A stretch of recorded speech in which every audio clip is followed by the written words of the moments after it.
Buongiorno, bentrovati telespettatori di Antenna 3. Siamo in diretta per darvi conto di un'altra giornata di cronaca, attualità politica. In primo piano però una notizia dell'ultima ora che arriva dalla Valle Aurina, dove è precipitata, è morta una donna quarantenne originaria del Veneto che ha perso la vita ieri durante un'escursione.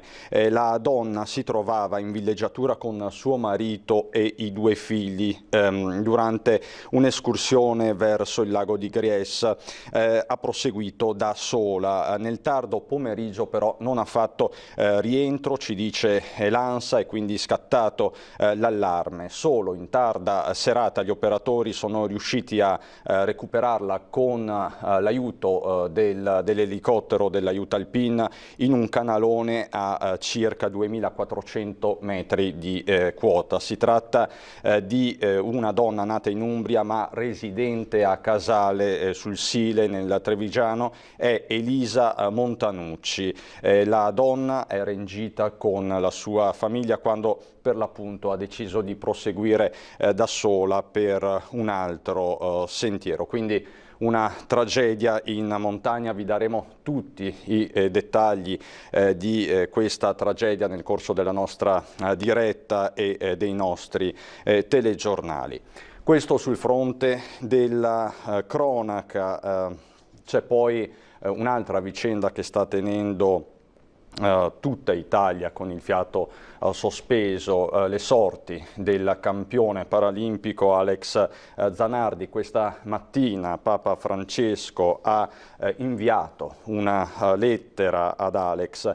Prego per lei, si legge, assicura il Papa, aggiungendo grazie per aver dato forza a chi l'aveva perduta. Caro Alessandro, la sua storia è un esempio di come riuscire a ripartire dopo uno stop improvviso. Attraverso lo sport, scrive Papa Francesco, ha insegnato a vivere la vita da protagonisti, facendo della disabilità una lezione di umanità. Grazie per aver dato forza a chi l'aveva perduta in questo momento tanto delicato. Le sono vicino. Prego per lei e per la sua famiglia. Che il Signore la benedica e la Madonna la custodisca. Queste sono le parole molto profonde, accorate di Papa Francesco nei confronti di Alex Zanardi. Come sta Zanardi? Stando all'ultimo bollettino ufficiale è stabile, ma le condizioni continuano a essere gravi. Si valuta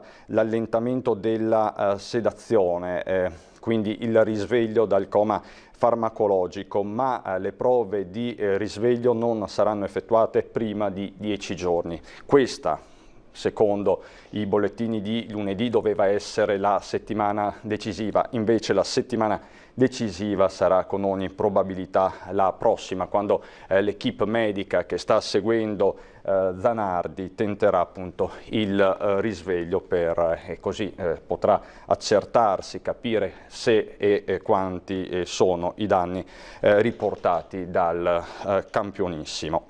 Sul fronte della politica, dell'attualità, ieri sono state diramate le prime linee guida in vista della riapertura delle scuole a settembre. Si tratta di linee non definitive. Il governo dovrà concertarle con gli operatori del settore e le regioni, quindi ci sarà un tavolo apposito. Si andrà a scuola molto probabilmente il sabato per chi già non lo fa, la didattica sarà integrata, ci saranno con ogni probabilità più turni, così ha detto anche il ministro Azzolina. Per le scuole secondarie di secondo grado l'attività didattica in presenza sarà alternata alla didattica integrata, quindi al famoso, quello che ormai conosciamo tutti, online, alla didattica online. Quindi poi l'estensione del tempo scuola alla giornata di sabato, l'aggregazione delle discipline in aree e ambiti disciplinari. Questo quindi con la ripartenza a settembre. C'è poi il tema anche della refezione scolastica su più turni, quindi per quanto concerne le mense, per evitare l'affollamento dei locali. connesso al tema delle scuole è quello del trasporto pubblico locale. Ieri ne ha parlato Zaia in apertura della sua conferenza stampa. La Regione sta valutando una nuova ordinanza in contrasto con il DPCM, quindi con il decreto nazionale e le linee dell'esecutivo.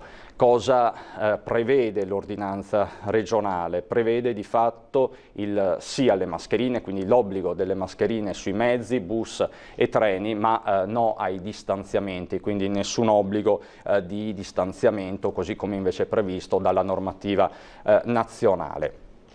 Questa è la filosofia della Regione, quella di non diminuire la capacità, la capienza dei mezzi pubblici in vista appunto del settembre, quindi anche del rientro a scuola. La bozza della Regione è stata sottoposta al Comitato Tecnico Scientifico. Questo quindi a livello generale. A livello politico ieri è stata una giornata molto particolare, con delle defezioni importanti all'interno del Movimento 5 Stelle, questo a livello nazionale, mentre il Movimento regionale ha convocato proprio in questi minuti, per il 27 di giugno presso l'Hotel Ambasciatori di Venezia la presentazione e l'apertura della campagna elettorale. Sarà presente il candidato presidente, i consiglieri regionali del Movimento, il ministro per i rapporti con il Parlamento Federico D'Incà. Ne parliamo proprio a caldissimo, con il nostro primo ospite di giornata, Enrico Cappelletti, che è per l'appunto il candidato presidente del Movimento 5 Stelle in vista delle regionali. Buongiorno Cappelletti. Buongiorno a lei e grazie per l'invito. Ecco, quindi ho letto bene, il 27 di giugno voi aprirete le danze elettorali, è così? Sì, siamo già attivi da qualche tempo, però chiaramente questa situazione particolare, situazione di emergenza sanitaria prima e post-Covid poi ha rallentato naturalmente un pochino la macchina organizzativa, che comunque era partita con debito anticipo. Noi già a febbraio praticamente avevamo le liste pronte da presentare per le elezioni che ci si aspettava potessero essere tenute naturalmente a maggio. È accaduto l'imponderabile. In questo periodo abbiamo assunto un atteggiamento credo di grande responsabilità. Non sono venuti a mancare i nostri consigli alla Giunta, alla Presidenza della Regione Veneto, per cercare in qualche maniera di portare avanti una politica efficace all'insegna di fronte ad un pericolo così grave. Mettiamo insieme tutte le energie per contrastare il pericolo e poi riprendiamo da dove siamo partiti. Ecco, ora siamo a quel punto, tra poco quindi inizia ufficialmente la campagna elettorale e noi siamo pronti. Ecco, Cappelletti, guardando a quello che è successo ieri a Roma, quanto confida nella tenuta della maggioranza? Lo ricordiamo, ieri alla Camera ha lasciato Ermellino, mentre a Palazzo Madama forse l'addio più eclatante è quello della senatrice Riccardi, che è passata con il carroccio. La maggioranza quindi va a restringersi, mi scusi, particolarmente a Palazzo Madama. Lei che opinione si è fatto? Sì, beh, naturalmente prendere atto di questa situazione dispiace moltissimo. D'altra parte è una dinamica che non coinvolge solo il Movimento 5 Stelle, ma coinvolge e ha coinvolto in maniera importante Forza Italia, coinvolge e ha coinvolto in maniera importante il Partito Democratico. Noi del Movimento 5 Stelle siamo un po' più fragili da questo punto di vista, perché abbiamo un obbligo stabilito, autodeterminato, ma è un impegno che abbiamo assunto nei confronti degli elettori, che è quello di trattenere sostanzialmente metà di stipendio netto disponibile, che viene poi devoluto per attività le più varie, ma sostanzialmente torna ai cittadini. La principale, penso la conoscono tutti, è il finanziamento al microcredito, che ha permesso l'attivazione di svariate migliaia di microimprese nel nostro territorio e offerto lavoro a migliaia di persone. È naturalmente è una goccia nel mare, non è questo che risolve i problemi del nostro paese, però noi crediamo, e questo ci è stato insegnato dai nostri fondatori, penso in primo luogo al compianto Gianroberto Casaleggio, che un esempio faccia più di 1000 proclami, per cui quella tagliarsi lo stipendio credo che sia importante,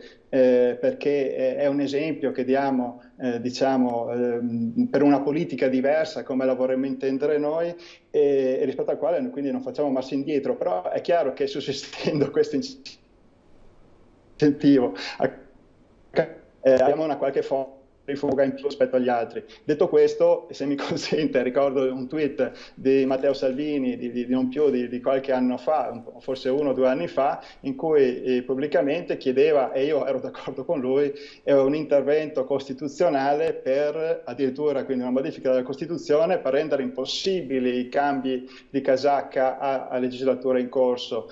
Mi pare che abbia cambiato idea, ma questo è sotto gli occhi di tutti. E questo è un tema ricorrente nella politica italiana, ma di fatto non è mai stato affrontato realmente. Perché il Movimento 5 Stelle, che comunque è l'azionista di maggioranza, non porta avanti questa battaglia?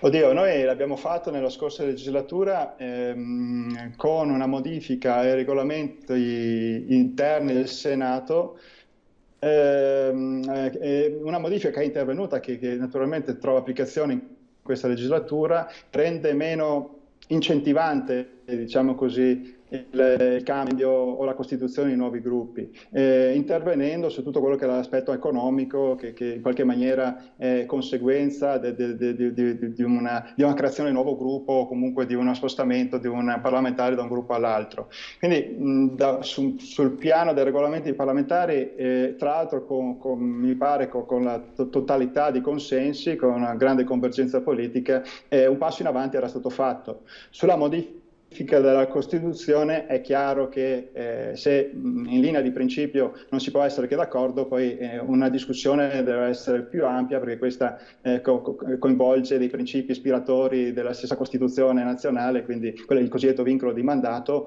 Certo. Io personalmente chiaramente sarei anche favorevole ad un intervento in questa direzione, però ci deve essere anche una discussione molto ampia, perché le conseguenze evidentemente sarebbero non irrilevanti, proprio sul piano anche di tutti i principi che sono coinvolti quando si andasse a toccare questo aspetto di carattere costituzionale. Quindi non è una riforma di poco tempo, è una riforma che richiederebbe anche una grande discussione non solo in Parlamento ma anche nel Paese. Però è anche vero che fin tanto che non si avvia ci troviamo poi di fronte a queste situazioni in cui si cerca di abbattere una maggioranza in qualche maniera, creando le condizioni per rendere più facile l'uscita dei parlamentari. Mi sembra di essere tornato ai tempi di Razzi, di Scilli-Poti. Se naturalmente questa situazione, queste pressioni, queste defezioni continueranno, se non ci saranno più i numeri, torneremo a chiedere il voto agli elettori e gli elettori valuteranno. Certo, e cominceranno a farlo con le regionali ormai imminenti. Le chiedo ancora, poi cambiamo argomento e entriamo nei contenuti, perché comunque c'è parecchio da dire anche alla luce dei risultati degli stati generali, e le chiedo, lei prima citava Gianroberto Casaleggio, cosa direbbe Gianroberto Casaleggio di fronte alle varie ormai diciamo così anime del Movimento 5 Stelle, perché ormai è abbastanza evidente che c'è uno strappo in atto fra Casaleggio Junior, lo stesso fondatore Grillo, dopo le parole di 10 giorni fa di Alessandro Di Battista, che ha chiesto appunto di ritornare a confrontarsi ed individuare un capo politico.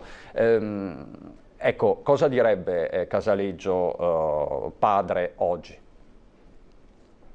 Ma io capisco che ci sia un interesse giustamente giornalistico rispetto a questi, che è un dibattito interno al movimento, ed è giusto ed è corretto che sia così. Ricordo però che nel momento in cui il Movimento 5 Stelle si esprime con un'unica voce, viene accusato in maniera molto dura di essere in qualche maniera monocefalo, eterodiretto o gestito in maniera antidemocratica. E nel momento in cui invece nel Movimento 5 Stelle, che è un movimento assolutamente democratico, forse il più democratico in questo momento in Parlamento, c'è un dibattito fra un modello di organizzazione, fra anche dei principi ispiratori da qui ai prossimi anni, tra la necessità di avere una guida di un certo tipo rispetto ad un altro. Io credo che queste voci siano una dall'altra in grado di arricchire il dibattito complessivo, non certo di minarlo.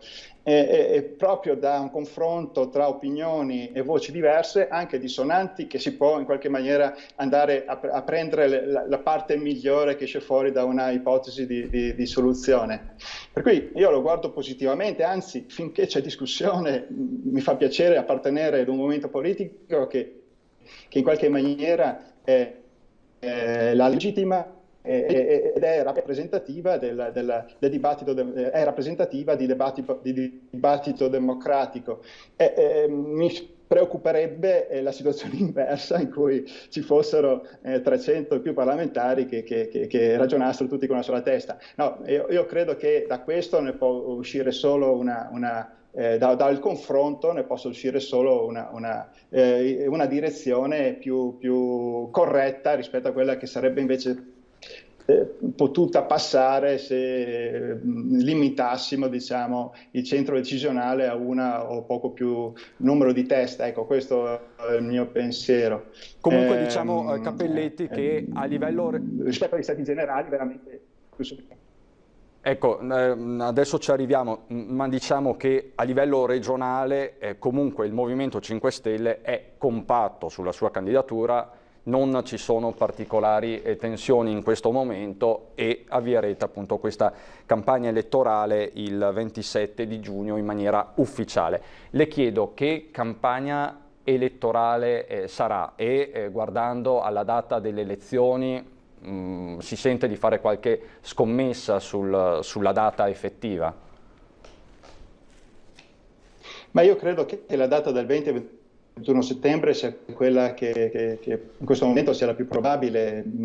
Credo che sia una data che è frutto di un ragionamento di buon senso, credo che abbia degli aspetti, delle controindicazioni. Sì, qualunque data che venisse consigliata presenterebbe degli aspetti positivi e altri negativi. L'esigenza era quella di tutelare e di seguire un attimino quelle che erano le indicazioni del Comitato Tecnico Scientifico, dall'altra anche di consentire un minimo di campagna elettorale perché sta nel dibattito democratico che precede ciascuna convocazione ai comizi elettorali, e dall'altra anche la necessità sacrosanta di convocare questa data il più vicina possibile a quella di maggio che ci è dovuta a giocoforza slittare. Per cui io fin dall'inizio mi ero espresso rispetto ad una possibilità di settembre, che ha anche un altro vantaggio. Ha il vantaggio di poter riunire nello stessa giornata anche le votazioni cosiddette amministrative, cioè dei comuni che vanno al voto, e naturalmente anche del referendum costituzionale confermativo della riforma sul taglio dei parlamentari. Quindi avremo indirettamente anche un risparmio rilevante per le casse dello Stato, riuscendo ad avere in un'unica data 3 consultazioni elettorali sostanzialmente. Quindi certo. Bene per questa indicazione, se verrà confermata, perché c'è un passaggio di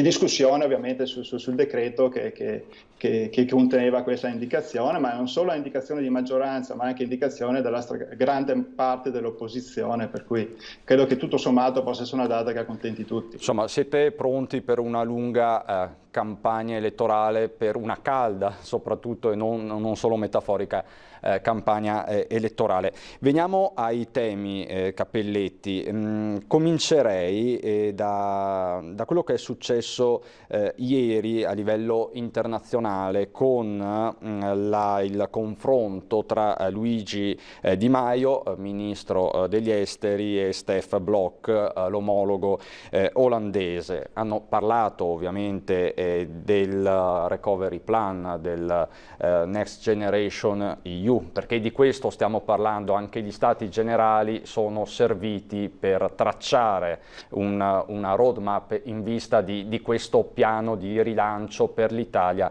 e l'Europa. Ecco, sentiamo cosa ha detto ieri Di Maio in conferenza stampa con Stef Blok, con l'olandese Blok. Vediamo. Purtroppo la pandemia ci ha presentato un conto salatissimo, non solo in termini di vite umane, ma anche in termini economici. L'economia di tutto il mondo ha subito un forte shock di cui nessuno ha responsabilità dirette e dal quale ci si potrà riprendere solo con politiche forti ed ambiziose. Per questo l'Italia sostiene con convinzione il piano presentato dalla Commissione europea, che noi reputiamo ben bilanciato. Così composto, il pacchetto predisposto dalla Commissione mira infatti non soltanto a sanare, anche se solo parzialmente, i dati causati dalla crisi Covid, ma anche a rendere più resiliente il mercato unico e a promuovere gli obiettivi strategici dell'Unione, quali la transizione verde e il passaggio al digitale. Si tratta di obiettivi comuni e già individuati, su cui abbiamo ora la possibilità di agire in maniera decisa per la loro piena realizzazione. L'Italia ha già avviato un lavoro approfondito su una serie di riforme che ci consentiranno di utilizzare in maniera efficace i fondi provenienti dall'Unione Europea per raggiungere obiettivi condivisi. D'altra parte, sia l'Italia sia i Paesi Bassi hanno delle economie fortemente incentrate sulle esportazioni ed è quindi comune interesse garantire il pieno ed equilibrato funzionamento del mercato unico ed evitare la depressione della domanda all'interno dell'Unione Europea.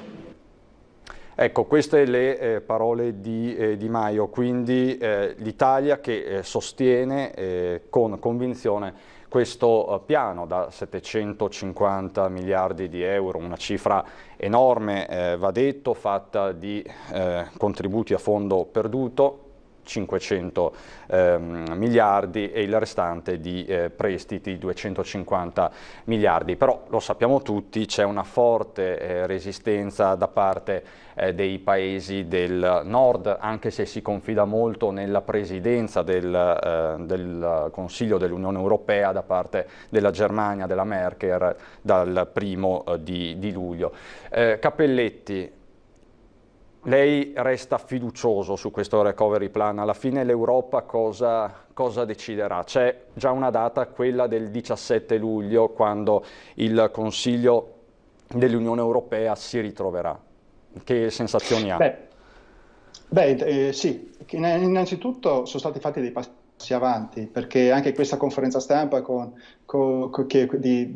nostro Ministro degli Esteri in qualche maniera va a confermare che anche da parte di quei paesi del nord Europa che maggiormente si erano posti come ostacolo rispetto all'implementazione di questo progetto, ebbene anche da parte loro c'è una apertura di possibilità. Quindi, ma per ora possiamo ben sperare. Dico però una cosa su questa possibilità, cioè che sostanzialmente è una novità assoluta, mai senza precedenti. In pratica l'Unione Europea diventerebbe il soggetto che presta denaro per intervenire con politiche, mi consenta il termine, ma anche di welfare, ma insomma anche di soccorso in qualche maniera, per fronteggiare una crisi economica che consegue una grave crisi sanitaria. È un'ipotesi che anche solo fino a pochi anni fa era esclusa praticamente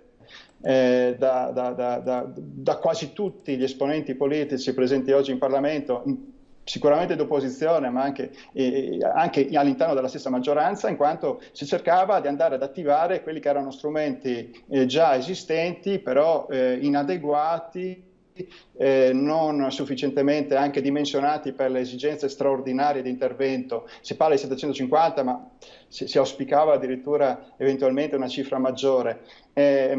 Ebbene, ci abbiamo creduto perché non c'era alternativa, perché gli altri strumenti che erano disponibili comunque avrebbero potuto mettere sul campo innanzitutto a condizioni inaccettabili, ma peraltro delle risorse finanziarie estremamente più limitate. Era necessaria un'azione molto forte. Sulla linea dell'Italia in qualche maniera si sono allineati anche paesi importanti come Francia e Germania. L'iniziativa è stata presa dalla Commissione in questo senso. Vi sono ancora degli scogli, questo sì. È giusto, è normale che ad un passaggio epocale per la nostra Europa ci sia un dibattito interno anche acceso. È chiaro che l'auspicio è che possa comunque realizzarsi. Sarebbe drammatico qualsiasi ipotesi contraria e probabilmente metterebbe veramente a dura prova l'esistenza stessa dell'Europa. Ecco, Cappelletti, tra l'altro c'è un'ultima ora politica. Prima abbiamo parlato delle frizioni e dei guai in casa 5 Stelle, ma per par condicio, perché ormai si avvicinano le elezioni, ci sono guai grossi anche nel centrodestra, perché c'è una polemica molto forte in corso, la aggiorno, perché è proprio di questi minuti, tra Luca Zaia e Giorgia Meloni. Che cosa è? Quindi diciamo che mal comune mezzo gaudio per certi versi. Zaia ha rilasciato un'intervista questa mattina al Corriere della Sera dichiarando che non esiste che al mio fianco ci siano persone che non credono nell'autonomia o che abbiano anche solo il minimo dubbio. Chiederò, ha detto Zaia, questo era già stato anticipato ma i toni sono particolarmente duri, un impegno pubblico scritto. Candidarsi in Veneto significa impegnarsi per l'autonomia senza se e senza ma. In Veneto Fratelli d'Italia ha già votato per l'autonomia, quindi c'è stato questo richiamo a Fratelli d'Italia in particolar modo. Diciamo che nei giorni scorsi si era espresso in maniera molto netta su questo anche l'assessore allo sviluppo economico Roberto Marcato, quindi c'è un pressing da parte della Lega proprio sul tema dell'autonomia. Cosa ha detto Meloni? Meloni dice: non capisco il comportamento della Lega, e questa intervista di Zaia dopo la grande prova di unità che avevamo dato con l'indicazione unitaria dei candidati presidenti in tutte le regioni. E ancora dice Meloni, siamo pronti a firmare nuovamente quel programma, ma vorremmo che gli alleati si impegnassero anche sul patto anti-inciucio, perché Zaia sa bene che non siamo stati noi, ma il Movimento 5 Stelle al governo giallo-verde a impedire che l'autonomia si realizzasse. Insomma, stanno volando un po' gli stracci in questo inizio di campagna elettorale anche in casa centrodestra. C'è da dire anche che di fronte a uno Zaia che nei sondaggi è cresciuto tantissimo, la Lega è azionista di maggioranza sempre di più che la Lega, Zaia, mi verrebbe da dire, Cappelletti, è azionista di maggioranza del centrodestra, quindi detterà lui la linea, è così? Sì, ma lo sta facendo, ma secondo me però veramente, se posso permettermi, a me non piace entrare sulle dinamiche interne degli altri partiti e non lo vorrei neanche fare, ma quello che appare è che sia un po' un gioco delle parti. Mi risulta poco che dopo 20 anni di gestione amministrativa della regione assieme sostanzialmente si accorgano all'interno della Lega che diciamo, i compagni di seggio siano in qualche maniera stiano ostacolando questa riforma importante per l'autonomia del Veneto. Mi pare strano che dopo averci governato assieme per oltre 10 anni e non aver portato in Veneto nulla dal punto di vista dell'autonomia si rendono conto proprio adesso però io, guardi, credo che il vero ostacolo all'autonomia non giunga da Fratelli d'Italia, forse da Salvini, che quando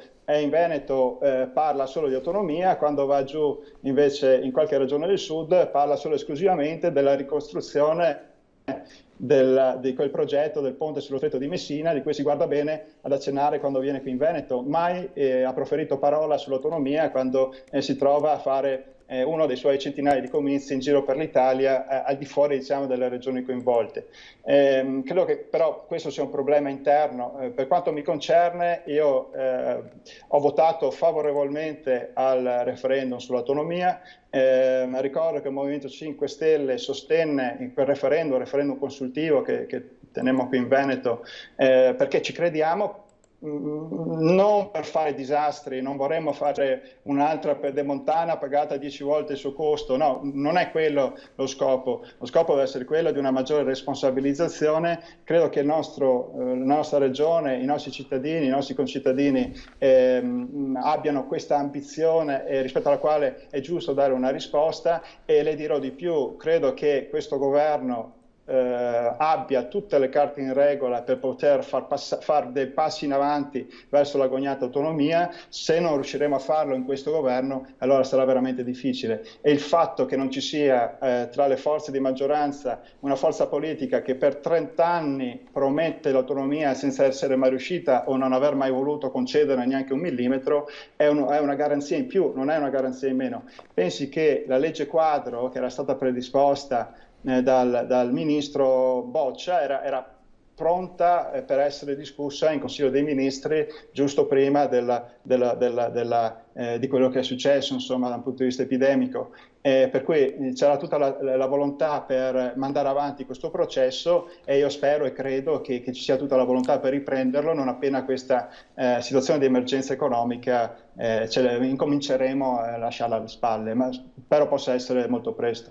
Speriamo davvero. Cappelletti, i temi sul tavolo della campagna elettorale saranno tantissimi, quindi diciamo che dall'autonomia al recupero dell'economia post-Covid, al ritorno alla normalità, anche se non sarà più la normalità di prima, insomma veramente sarà una lunga estate calda su tutti i fronti. Io la ringrazio. Ci sentiremo molto spesso, mi sa, in questo periodo, e quindi buon lavoro Enrico Cappelletti, candidato presidente alle regionali per il Movimento 5 Stelle. Grazie, buon lavoro Cappelletti. Grazie a lei, arrivederci. Adesso per noi c'è un momento di pubblicità, ci ritroviamo subito dopo.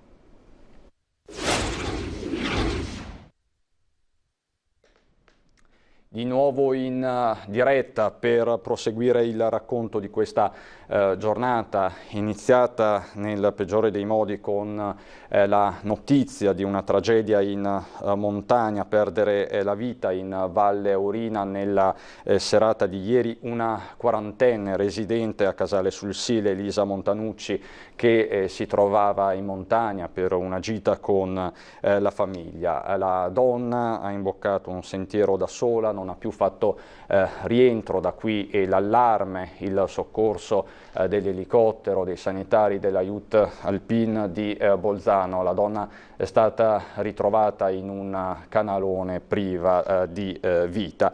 L'incidente quindi che segna questa giornata sul fronte della cronaca. Ma oggi, probabilmente ne parlerà anche nel corso della conferenza stampa, si celebra un importante traguardo, perché ci sono anche le notizie positive. Esattamente un anno fa, venivano assegnate le Olimpiadi del 2026 a Milano Cortina. C'è un videomessaggio molto breve che vi farei vedere del governatore Zaia. Lo mandiamo in onda. Ci siamo, è passato un anno dal 24 giugno 2019, una data storica, l'assegnazione delle Olimpiadi Milano Cortina 2026 ai nostri territori.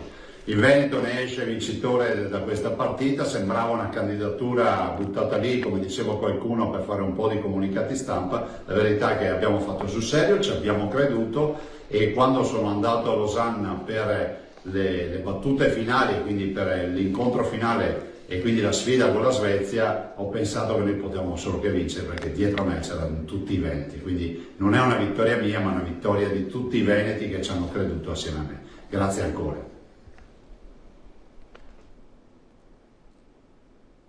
Questo quindi il breve video messaggio di Zaia per in qualche modo ricordare questo appuntamento, perché non c'è solo l'emergenza Covid e bisogna anche nutrirsi, usiamo questo termine, di futuro e di prospettiva.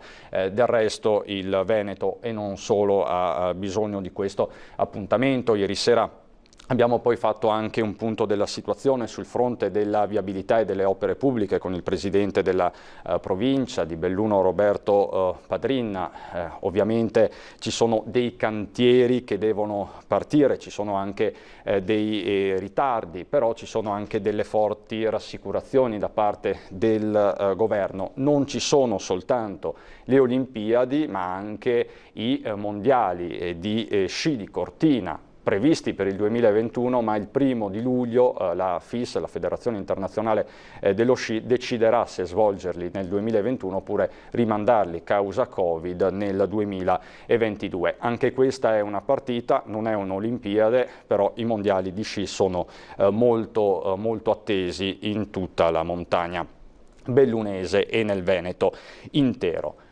Oggi c'è anche, ve ne abbiamo dato conto, la lettera scritta dal Papa ad Alex Zanardi, una lettera molto partecipata. Prego per lei, ha scritto Papa Francesco a Zanardi, grazie per aver dato forza a chi l'aveva perduta. Il Papa dice appunto di pregare per Alex Zanardi e per tutta la sua famiglia. C'è poi il dibattito attorno alle scuole, alle nuove linee guida del governo. È una bozza, intendiamoci, sarà sottoposta anche al vaglio delle regioni, quello che è diventato un confronto quotidiano e non privo anche di tensioni, come è forse normale che sia.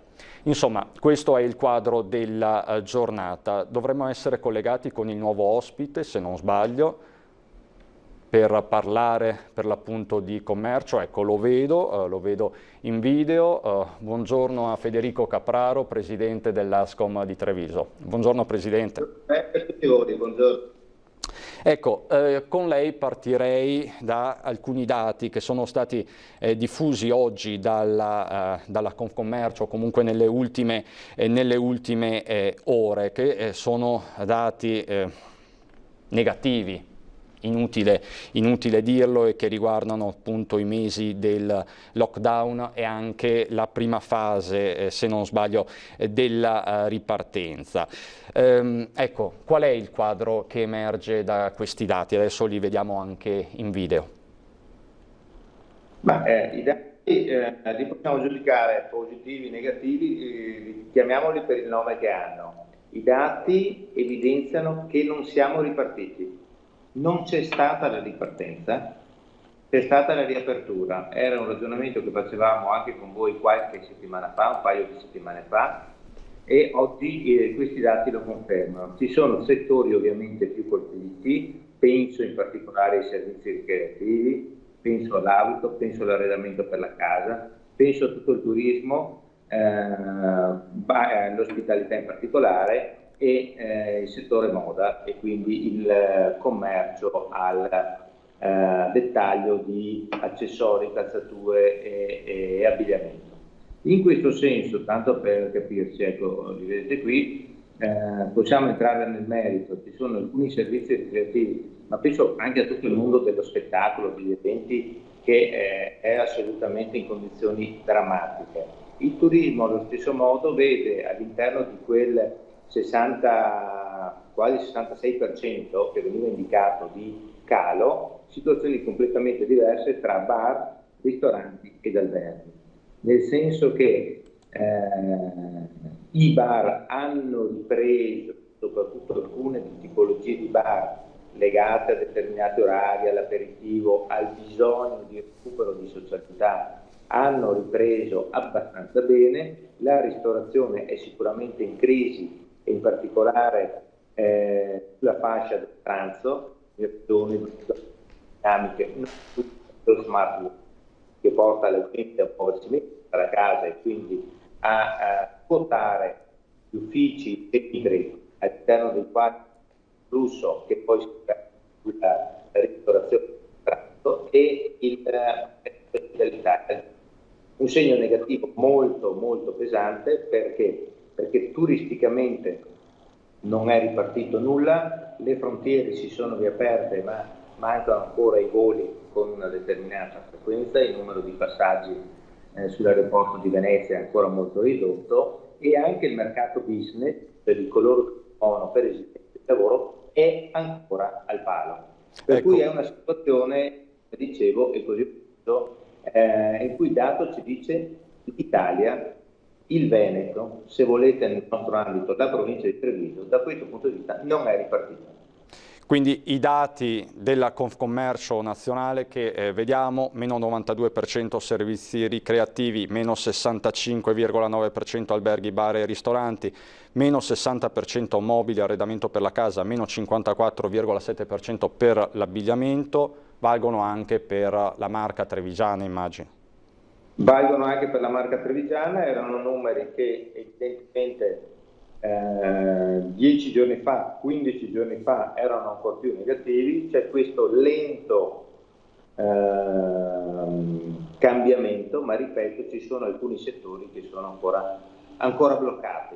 Ecco. E ci vorrà un po', perché quello che manca è sicuramente tutta una serie di presupposti e di condizioni, sicuramente la libera circolazione delle persone, in particolare vi faccio riferimento al mercato turistico che nella provincia di Treviso portava a 2 milioni di presenze l'anno, quindi voi capite qual è l'impatto su una realtà seppur piccola come quella provinciale di Treviso di questi numeri, in termini anche di spese e di indotto. E l'altro passaggio che devo evidenziare è che manca l'approccio, manca la fiducia, manca la prospettiva. Mancano sicuramente anche dei soldi nelle tasche dei trevigiani, ma soprattutto manca la certezza che abbiamo imboccato una strada di ripresa e finché c'è incertezza non c'è consumo. Ecco, Presidente, incertezza è un po' la parola che contraddistingue questa fase 3 sostanzialmente. I dati che vediamo sono quelli della fase 2, quindi significa che questo crollo è relativo già alla ripartenza, quindi di fatto non sono i dati del lockdown ma sono quelli dell'inizio della fase della ripartenza, quindi del nuovo inizio. È per questo che sono davvero preoccupanti. Detto questo, Presidente, ci sono stati, mi scusi il gioco di parole, degli stati generali dell'economia a Roma. Per 10 giorni, centro della politica e del confronto in Italia è stata Villa Pamphili. Anche la Confcommercio è stata protagonista di questi incontri, di questi confronti. Alla fine, secondo lei, è uscita una proposta credibile o siamo ancora alla fase degli annunci? Come giudica le risultanze degli stati generali dall'annuncio del taglio dell'IVA, che comunque sta dividendo la maggioranza, il taglio del cuneo fiscale? Cosa ne pensa? Allora, credo che il momento degli annunci debba finire. Faccio un passaggio indietro per poi farne uno avanti. L'incertezza è una delle condizioni. La seconda condizione è quella della velocità del cambiamento. Quando abbiamo incertezza e velocità siamo nel pieno caos. Oggi noi siamo entrati in questa situazione che però è la nuova quotidianità. Dobbiamo entrare nell'ottica che il nostro prossimo futuro è regnato dal caos, cioè da costanza di incertezza e velocità di cambiamento. Per cui dobbiamo essere ancora più veloci a adeguarci a questa nuova quotidianità. Questo è il primo passaggio che faccio. Il secondo passaggio è che di fronte a maggior ragione a questa situazione, permettetemi, stati generali, task force, ma credo che il Paese e le imprese abbiano bisogno di una terza soluzione che abbiamo sperimentato. Penso al Ponte Morandi. Il modello Genova, il famoso modello Genova. Non ci sono state task force, lì c'è stato costretto dalla necessità di uscire da una situazione drammatica. In meno di 365 giorni un'Italia che ha demolito e realizzato nuovamente, l'altro ieri è passato il primo veicolo, nel centro di Genova ha realizzato il Ponte Morandi. Cosa vuol dire? Vuol dire che se ci sono le condizioni, se c'è un commissariamento, se c'è qualcuno che ha le competenze e viene messo nelle condizioni di fare le cose, anche in Italia le cose si possono fare. Io credo che questo sia l'esempio che deve essere riportato anche nell'ambito economico. Solo così ne veniamo fuori. Per il resto, altrimenti abbiamo parole e annunci, e non è questa la soluzione che serve alle imprese. Si dice però che dal 1° luglio ci sarà questa ulteriore riduzione del cuneo fiscale. Basta al momento? Ma sicuramente noi dobbiamo passare dalle soluzioni d'emergenza, quelli dell'assistenzialismo, che hanno una durata per cui nel momento in cui vengono attuate, poi dal giorno successivo siamo di nuovo al punto di partenza, a degli interventi strutturali. Le nostre tematiche negli anni sono sempre state queste: l'eccesso del costo del lavoro, il taglio appunto del cuneo fiscale, la riduzione dell'IVA. Ecco, questi sono i momenti nei quali noi dobbiamo rendere strutturali, approfittare dell'occasione per intervenire in questi aspetti e rendere strutturali questi interventi. Non possiamo più permetterci di non essere competitivi con gli altri paesi, e a maggior ragione in un momento di emergenza, per cui lì bisogna intervenire, perché è solo da lì che ci dà la possibilità alle imprese a tornare a far occupare i propri collaboratori, i propri dipendenti, e dare la possibilità ai consumatori con un'aliquota IVA che almeno su determinati beni, almeno su determinati servizi, sia ridotta e sia resa competitiva anche con gli altri paesi, tornare a portare i consumatori appunto a consumare. Lei prima, Presidente, parlava dello smart working. A Treviso, lei è Presidente dell'Ascom di Treviso, quanto sta incidendo la modalità dello smart working che è stata adottata dalle pubbliche amministrazioni ma anche da tante aziende proprio sui flussi e sulla clientela? Ma incide molto, lo vediamo negli ambiti dei centri direzionali e lo vediamo anche negli ambiti dei centri storici, che negli anni ci sono da un lato svuotati di residenzialità per far posto agli uffici, quindi al direzionale, e se vogliamo entrare nel merito di Treviso, abbiamo visto anche come lo svuotamento della città di Treviso in favore della cittadella delle istituzioni, oggi quel fenomeno lì è coinvolto da un altro fenomeno che è proprio quello dello smart working, cioè lo svuotamento dello svuotamento. Oggi quella realtà, quella cittadella delle istituzioni, quell'ambito direzionale è svuotato. Lo smart working svuota. Cosa vuol dire? Che assistiamo a un fenomeno nuovo, a una nuova riorganizzazione del lavoro, che sicuramente e in quota parte diventerà strutturale, per cui anche qui veloce a cambiare il modello, veloce a cambiare l'approccio, perché questa non è una cosa che finisce domani mattina, quando finisce l'emergenza, ci auguriamo, ma è una cosa che avrà un seguito, e noi a questo dobbiamo far fronte, perché a quel flusso si legano tutta una serie di fenomeni, una serie di consumi e anche una serie di spazi che da pieni diventano vuoti. Questo nelle grandi città, se devo pensare a Porta Nuova a Milano, avviene nelle piccole città, se devo pensare alla Piana a Treviso, e avviene comunque nei centri storici e nelle realtà anche dei nostri paesi. Presidente, le mostrerei adesso un bel video che ci dà speranza, poi lo commentiamo e magari facciamo un focus sul turismo. L'orchestra che suona Morricone sul Canal Grande è lo spot che sta facendo il giro del web anche a livello internazionale di Palazzo Gritti proprio a Venezia. Vediamolo.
Ecco, sono immagini che comunque fanno bene o dovrebbero far bene al turismo di Venezia e non solo di Venezia, del Veneto, perché poi lo slogan che è stato scelto anche dalla regione è Veneto, the land of Venice, la terra di Venezia. Si riparte dalla bellezza dei nostri luoghi, Capraro?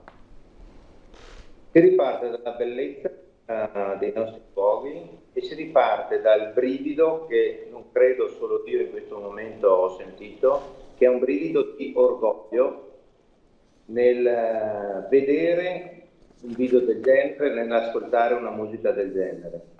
Io credo che si debba ripartire da qui, dall'orgoglio di appartenere a un territorio straordinario, di avere delle eccellenze straordinarie e all'orgoglio di voler tornare con entusiasmo, con passione, anche con un po' di recupero del sogno, a comunicarlo a tutti. Abbiamo avuto una comunicazione in questi mesi, mi richiamo a Venezia, dove il 12 novembre l'Acqua Granda ha creato una situazione drammatica, ma soprattutto ha portato una comunicazione all'estero un po' più drammatica, proprio come è avvenuto a distanza di qualche mese, sempre per Venezia, ma poi per tutto il paese, quello che è successo con la pandemia in corso. Una comunicazione che è avvenuta soprattutto all'estero. Ecco, io credo che bisogna anche qui velocemente ripartire dall'orgoglio e portare dei messaggi di entusiasmo, di passione, di valori che in questo momento sono stati anche recuperati e sono ripassati, se mi concedete, alla ribalta, quelli della tradizione, del vicinato, delle dimensioni più stretta della città, del quartiere, di ciò che realmente abbiamo come valore italiano, ecco, portarli all'attenzione di tutto il mondo. E credo che si debba passare anche tramite queste testimonianze che sono, ripeto, da brivido. Ecco, tra l'altro un aggiornamento anche qui di poco fa, per quanto concerne il decreto rilancio è stato depositato l'atteso emendamento sulla cassa integrazione guadagni, sulla cassa integrazione Covid, che consentirà alle imprese di anticipare l'utilizzo di ulteriori 4 settimane di cassa. Anche questa è una misura tampone, non è certo una misura strutturale per rimanere su quello che dicevamo prima, Capraro. Assolutamente sì, perché è necessario assistere le imprese e i lavoratori. Pensare di non avere questo tipo di copertura di fatto nel mese di agosto risulterebbe, mi spiace ripetere le stesse parole, drammatico per famiglie e per comunità intere.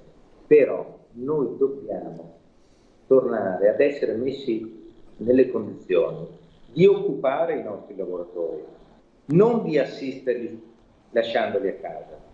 Ecco perché è molto più importante investire questi ingenti somme sul cuneo fiscale, cioè date la possibilità a noi imprenditori di essere avvantaggiati nel momento in cui li inseriamo anche gradualmente nel lavoro, nella quotidianità. È lì che deve intervenire l'assistenza alle imprese, perché noi dobbiamo fare in modo che al più presto i nostri collaboratori tornino a fianco a noi, non che rimangano a casa per più tempo possibile assistiti.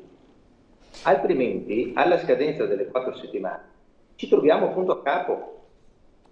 Perché comunque questa ricchezza non è stata messa in circolo, anche perché sono misure che non sono comunque adeguate, non potrebbero essere visti i numeri che stanno girando, per cui mettiamo in difficoltà l'impresa e mettiamo in difficoltà il lavoratore. È un assistenzialismo che deve, ripeto, lasciare spazio a politiche di rilancio, a piani di rilancio e interventi come quelli che abbiamo detto a favore dell'occupazione.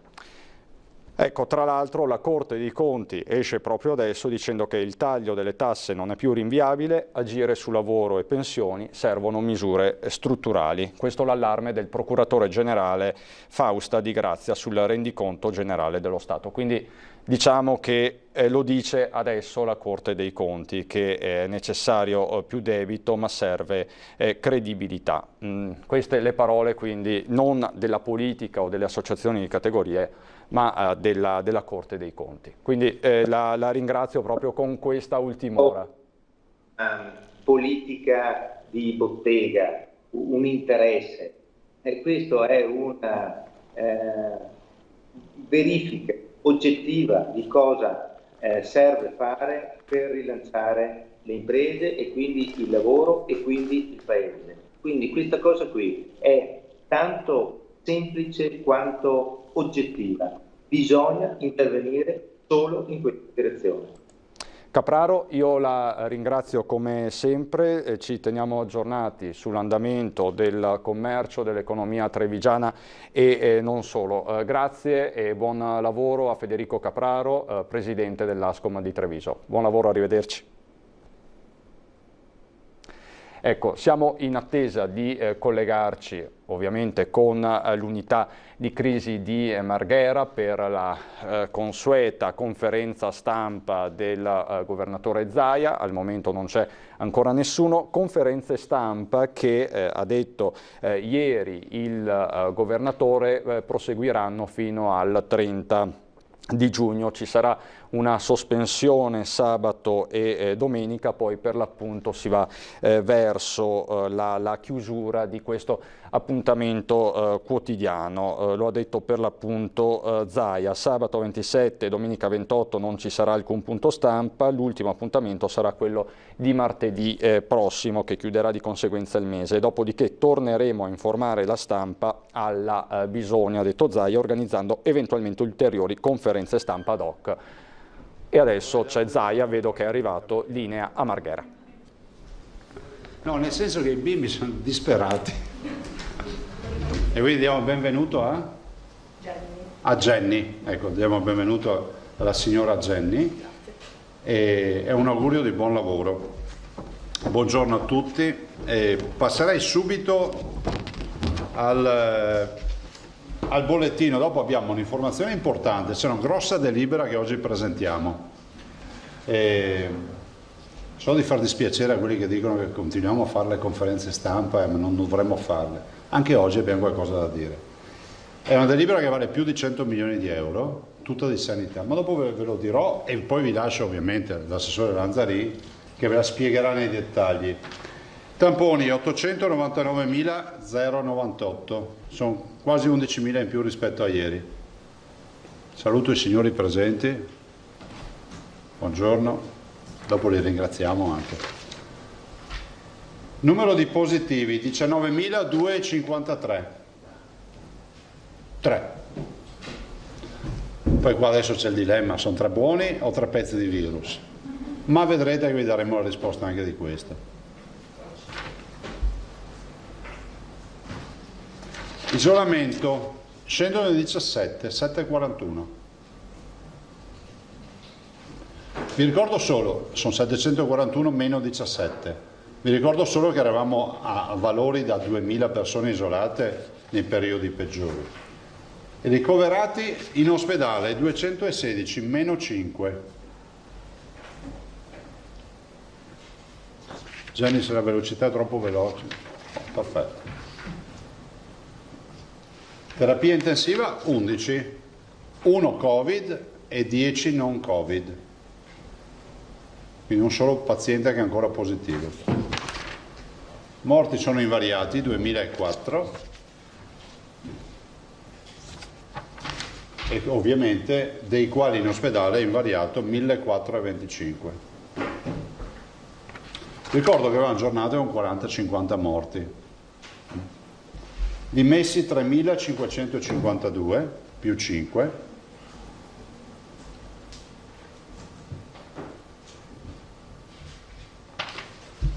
Nati quasi 100, 99.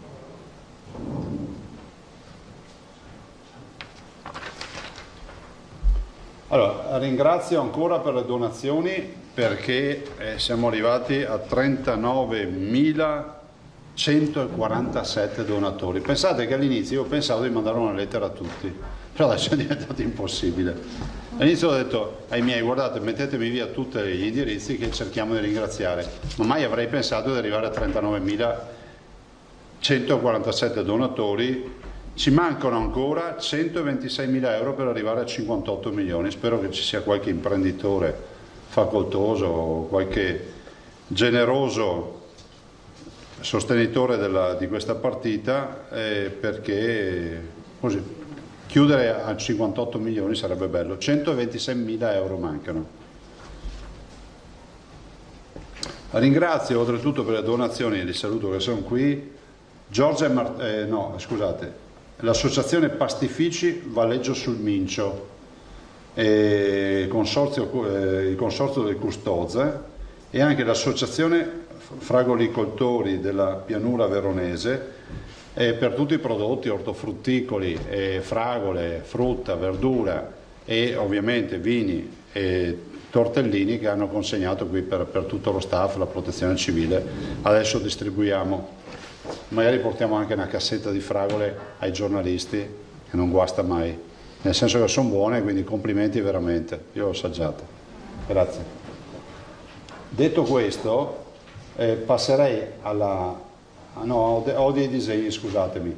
Però stamattina ho fatto un'intervista con la TV e si sottolineava l'aspetto del ruolo di aver pensato anche ai bimbi, no? Ci ha chiamato una psicologa, una psichiatra d'età evolutiva, insomma, dei bimbi, e ci ha detto: guardate, voi avete dedicato una parte importante ai bimbi che altrimenti sarebbero stati in preda all'inquietudine, alla non conoscenza, e avete reso familiare un argomento che non lo sarebbe mai stato familiare: parlare di un virus che per un bimbo è il mostro, il virus. Basterebbe guardare i disegni per capire come lo rappresentano.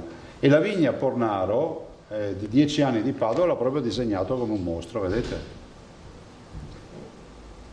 E poi abbiamo ancora Giulia di Villa Estense a Padova, ci manda questo disegno, e lei che guarda la TV assieme ai genitori rispetto al tema coronavirus. E poi altre due bimbe che si chiamano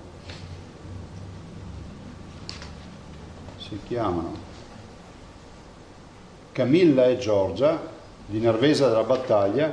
Ci hanno dato questo disegno con i filati 10 euro, 10 e 10. Ecco, questi disegni, peraltro con una bella lettera, che ringraziamo.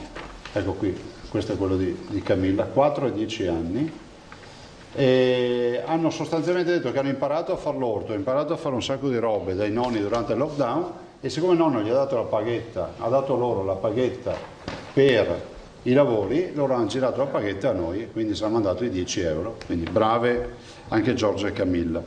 Allora, oggi c'è una delibera, definirei importante perché è strategica, programmatoria, mi permetto di dire anche divisione, e che in un certo qual modo va anche a confermare scelte che abbiamo fatto. Abbiamo preparato una delibera che prevede la riorganizzazione della rete ospedaliera, rete territoriale, di tutto quello che è RSA, eccetera. Dopo l'assessore vi darà delle spiegazioni e delle delucidazioni. Ed è una delibera che parte da un presupposto: circa un centinaio di milioni di euro sul tavolo per fare delle attività. Pronto soccorso non avranno più le tende, ma avranno strutture che si creeranno, quindi manufatti che si creeranno, ampliamenti, per creare i percorsi separati tra gli eventuali infetti da coronavirus o da altre patologie o da altre pandemie, perché noi guardiamo al futuro anche con rischi che oggi non conosciamo, e quello che è l'accesso ordinario. Ovviamente terapie intensive, voi sapete che abbiamo portato su provvisoriamente, in maniera anche precaria in alcuni casi, utilizzando sale operatorie, a 825 posti. Siamo partiti da 464, siamo arrivati a 825. Voi scrivete 1000, perché abbiamo anche il magazzino pieno di respiratori, e quindi 1 migliaio di postazioni le garantiamo, ma adesso le vogliamo rendere organiche e quindi le vogliamo rendere strutturali e stabilizzare queste postazioni, così come è accaduto per le terapie semi-intensive. Vi ricordate quando è venuto il professor Vianello e ha detto: ma guardate che il passaggio del semi-intensivo è stato strategico per noi in Veneto, perché il paziente con difficoltà respiratorie non è stato subito rimbalzato dalle infettive alla terapia intensiva, ma c'è stata una fase di mezzo, mediana, dove le indicazioni non erano di invasività, ma erano quelle di sostenere la respirazione in pazienti problematici. Io poi quel giorno aggiunsi anche: vi ricordo che se si è fatto questo perché qui sopra c'era qualcuno tutti i giorni che dava ordine di comprare CPAP, caschi, eccetera, perché tu puoi avere i letti, ma se non hai le attrezzature hai i letti vuoti. E poi ancora potenziamento del SUEM, i pronto soccorsi ve l'ho detti, insomma capite cosa vuol dire? Cioè rinforzare con questi 100 milioni di euro tutto quello che è rete ospedaliera. Il territorio con le USCA, gli infermieri di famiglia si introducono, guardate vi dico solo un dato, sono tra infermieri di famiglia, infermieri nelle USCA e quant'altro, sono quasi 1000 posti in più. Adesso ricordo a mente 1 migliaio di assunzioni in più. E poi le RSA, udite udite, introduciamo una figura nuova, tra le tante che poi vi verranno spiegate dall'assessore Lanzarin, che è quella del direttore sanitario. Quindi introduciamo, oltre al medico coordinatore che c'è già, oltre al medico della curante che c'è già, introduciamo una terza figura che ha come si può dire, ha una valenza tecnica perché è un professionista, il direttore sanitario, ma c'è anche giuridica che paghiamo noi e ovviamente nominiamo noi. Quindi questo per andare incontro a quel piano di sanità pubblica che avevamo ideato e pensato. E poi delle strutture, diciamo, residenziali dedicate ai pazienti coronavirus, cioè diciamo nell'ambito dell'RSA cominciamo a identificare delle strutture, diciamo polmone, fra virgolette, ce ne sarà una per ULSS, dove l'eventuale paziente coronavirus, o permettetemi di dire, o l'eventuale paziente oggetto di un'infezione pandemica o epidemica, va in queste strutture che sono delle strutture polmone, satellite, in modo tale da tenere sempre pulita la struttura di base. Guarda, questa delibera, poi l'assessore è molto più brava di me, è una delibera epocale per il Veneto, è una delibera che si è potuto costruire semplicemente per un motivo, per l'esperienza. Cioè, io vi faccio sempre l'esempio, dissero: no, Michelangelo, come hai fatto a fare la pietà? E lui disse: tolsi tutto il marmo in più, ho tolto tutto il marmo in più, lui rispose. Noi adesso possiamo permetterci di fare la lucidatura della statua, della scultura, perché avevamo già una buona approssimazione nell'averla scolpita. Cioè, se partivamo da una sanità diroccata, male organizzata, oppure tarata male rispetto a questo momento storico, non riuscivamo a presentare questa delibera. Questa delibera è la sublimazione di un servizio, di un percorso che abbiamo fatto. Noi durante questi 124 giorni, è il 24 giugno oggi? Sì. Quindi sono 100, basta sommare 100 alla data di giugno, quindi non si sbaglia mai. Durante questi 124 giorni abbiamo capito che, come accade sempre nella vita, si può fare sempre di meglio, si può sempre perfezionare di più. Poi, per carità, è pieno di assistenti contrari, no? È pieno di gente che sapeva come si doveva fare, però sta sempre sugli spalti a guardare la partita tranquilli. A bordo campo ci siamo noi. Siamo ragionevolmente convinti che quando questa delibera avrà attuazione, e ce l'avrà, che avrà non poche difficoltà, ieri ne parlavamo con te, parlavamo ieri, il tema dell'assunzione di 1 migliaio di infermieri, capite che rischia di andare a mettere anche in crisi le case di riposo. Cercheremo di far tutto con gradualità, mantenendo ovviamente gli organici in maniera equilibrata. Però è una delibera che ci permette ancora più di dire: se tornasse il coronavirus siamo ancora più performanti. Solo questo ci tengo a dire. Poi l'assessore, dopo il giro di domande vi lascio con l'assessore, vi dirà alla perfezione tutto quello che c'è. Noi siamo orgogliosi di questa delibera, perché cambia ulteriormente il corso della storia. E guardate che la sanità, da qui ai prossimi 5 anni, chi che sia che si occuperà di sanità in Veneto, se vuole essere vincente la deve cambiare ancora. Cioè non c'è di peggio della staticità nella programmazione e nella gestione sanitaria. È arrivata l'intelligenza artificiale, il che non vuol dire che dobbiamo mandare in pensione i medici e parlare col computer, ma c'è l'intelligenza artificiale. Avremo la saturazione dell'ossigeno nel sangue utilizzando il telefonino. Avremo l'elettrocardiogramma e il tracciato cardiaco dal telefonino. Avremo valori biologici dal telefonino. Vi ricordate quando noi abbiamo deciso, anzi io ho deciso perché ormai è passato qualche anno, di comprare per ogni sede provinciale i robot Da Vinci? Noi facciamo la chirurgia robotica, ma è un fatto culturale prima che tecnico, no? Ovvio che ci dà dei vantaggi non da poco, la minore invasività, l'ingrandimento a 16 ingrandimenti del campo operatorio, ma ci dà il cambiamento culturale, cioè il digitale è entrato negli ospedali. Oggi noi realizziamo ospedali con letti ad alta specializzazione. C'è il letto ordinario, quello che conoscevamo noi, no? Vi ricordate che andavamo a trovare il nonno o la nonna in ospedale? C'era ancora la cartella col tracciato della febbre che in alluminio, che passava l'infermiera e faceva un trattino, no? Che ha imparato i grafici guardando la tabella dell'ospedale. E quella roba lì non esiste più.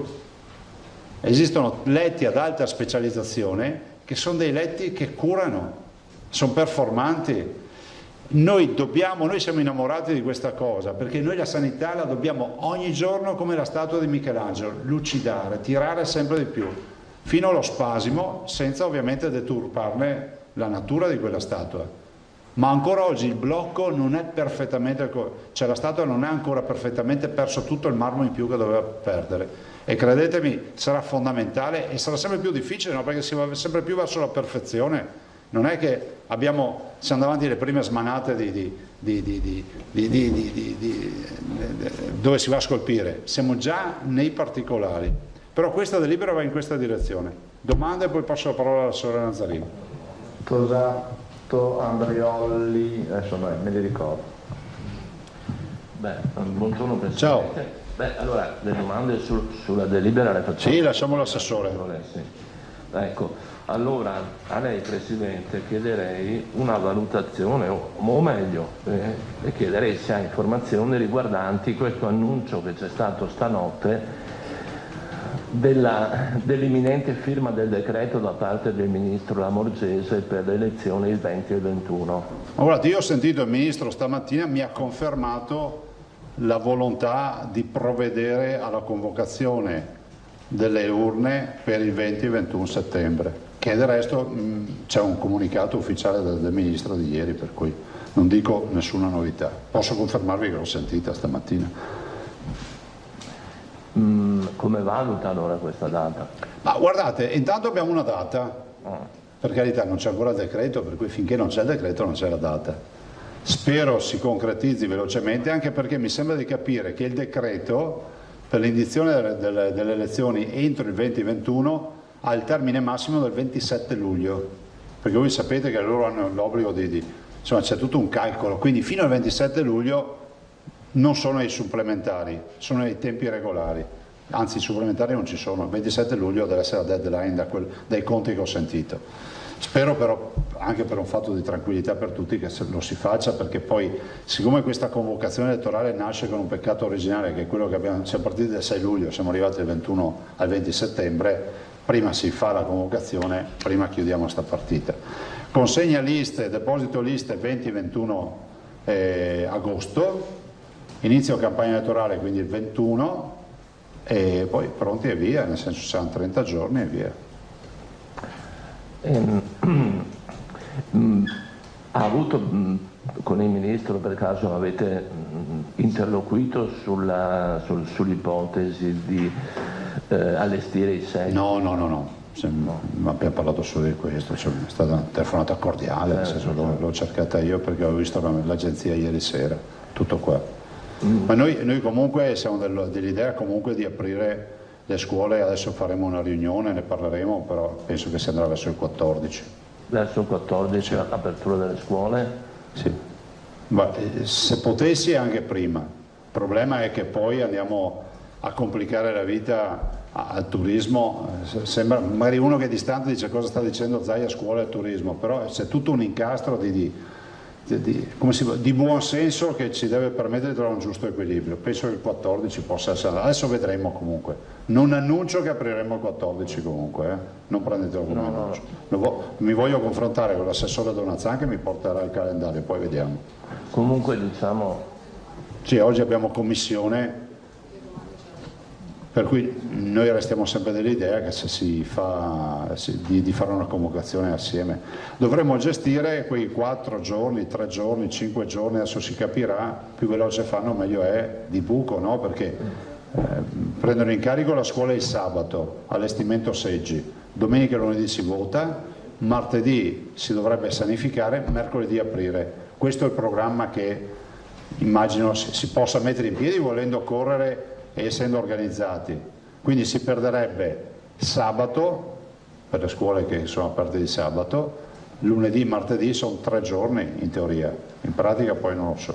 Quindi no, possiamo dire che c'è l'ipotesi del 14, ipotesi. Sì, ma non mi sento di confermarlo perché magari tiriamo fuori il coniglio dal cappello, ci viene un'idea e risolviamo tutti i problemi, non so. Posso chiedere altri 2 dettagli su questa cosa? Allora, intanto per quanto riguarda la scuola si parla di linee guida e siccome in questa vicenda insomma in qualche modo le lezioni e la scuola si intersecano, quindi ne approfitto per... E nelle linee guida del Ministero, da quello che si capisce, mi permetto di dire nel caos delle disposizioni ministeriali che vedo vengono contestate ogni giorno da tutti, si parla di accesso in aula con le mascherine, mentre invece so che le linee guida della conferenza... Ma l'accesso anche noi con la mascherina? La lezione? In aula sì, a lezione con la mascherina. Sì, c'è la riunione però, io lo trovo assurdo. Cioè, anche dal punto di vista clinico, oggettivamente, lasciare un bambino con la mascherina si intossica. Sì, nel senso tutte quelle ore l'aria non è così ossigenata come un'aria respirata senza il filtro, cioè si crea comunque un microclima più saturo di CO2, cioè è innegabile, fisica questa. Potete evitarlo come conferenza delle regioni? Ma noi siamo contro questo. Sì, questo lo so. Sì. E continuiamo a portare questa visione. Sai, il limite degli scienziati è sempre questo, dobbiamo essere pratici. L'ultima roba, poi sto zitto davvero, ma così vuoto il sacco.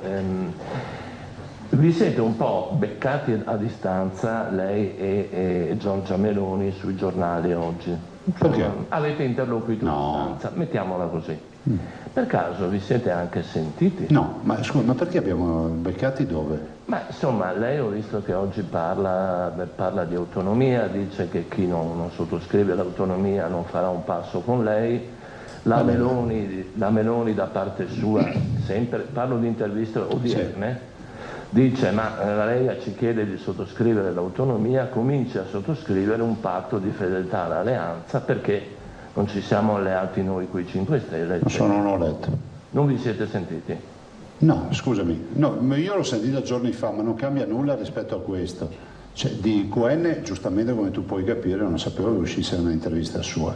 La mia intervista, la confermo dalla prima parola all'ultima, mi sembra tranquilla, di buon senso, e ho elencato quali sono le ritrosie. Non ho parlato di Fratelli d'Italia, ma ho parlato di ambienti romani dove, leggetela bene l'intervista, dove o sono contro l'autonomia perché la vedono come una sottrazione di potere, che è la roba più vergognosa, oppure sono contro l'autonomia perché la vedono come una secessione. E quindi vuol dire che sono contro la Costituzione a questo punto. Io non ho offeso nessuno, mi spiace che qualcuno si senta offeso, però confermo tutta l'intervista e dico anche che chi vuol fare un percorso in Veneto, la condivisione dell'autonomia non è un favore a me, ma lo deve fare ai veneti, perché i veneti vogliono l'autonomia. Tanto è vero che, se non ricordo male, nell'intervista ho detto guardate che Fratelli d'Italia in Veneto ha votato l'autonomia. Forse non bisognerebbe leggere solo i titoli degli articoli. Non ci vedo nulla di offensivo, tantomeno di oltraggioso, se poi c'è lesa maestà è un'altra roba. Andriolli. Buongiorno Presidente. Ciao. Ha già votato un sacco, quindi torno sulla delibera, l'iter, per capire un po' la tempistica e quali sono gli obiettivi proprio per renderla pratica in quanto tempo. No, guarda, da subito considera che noi stiamo aspettando l'attribuzione dei 100 milioni che in teoria su circa 100 milioni dovrebbero arrivarci dalla suddivisione nazionale delle risorse che abbiamo negoziato.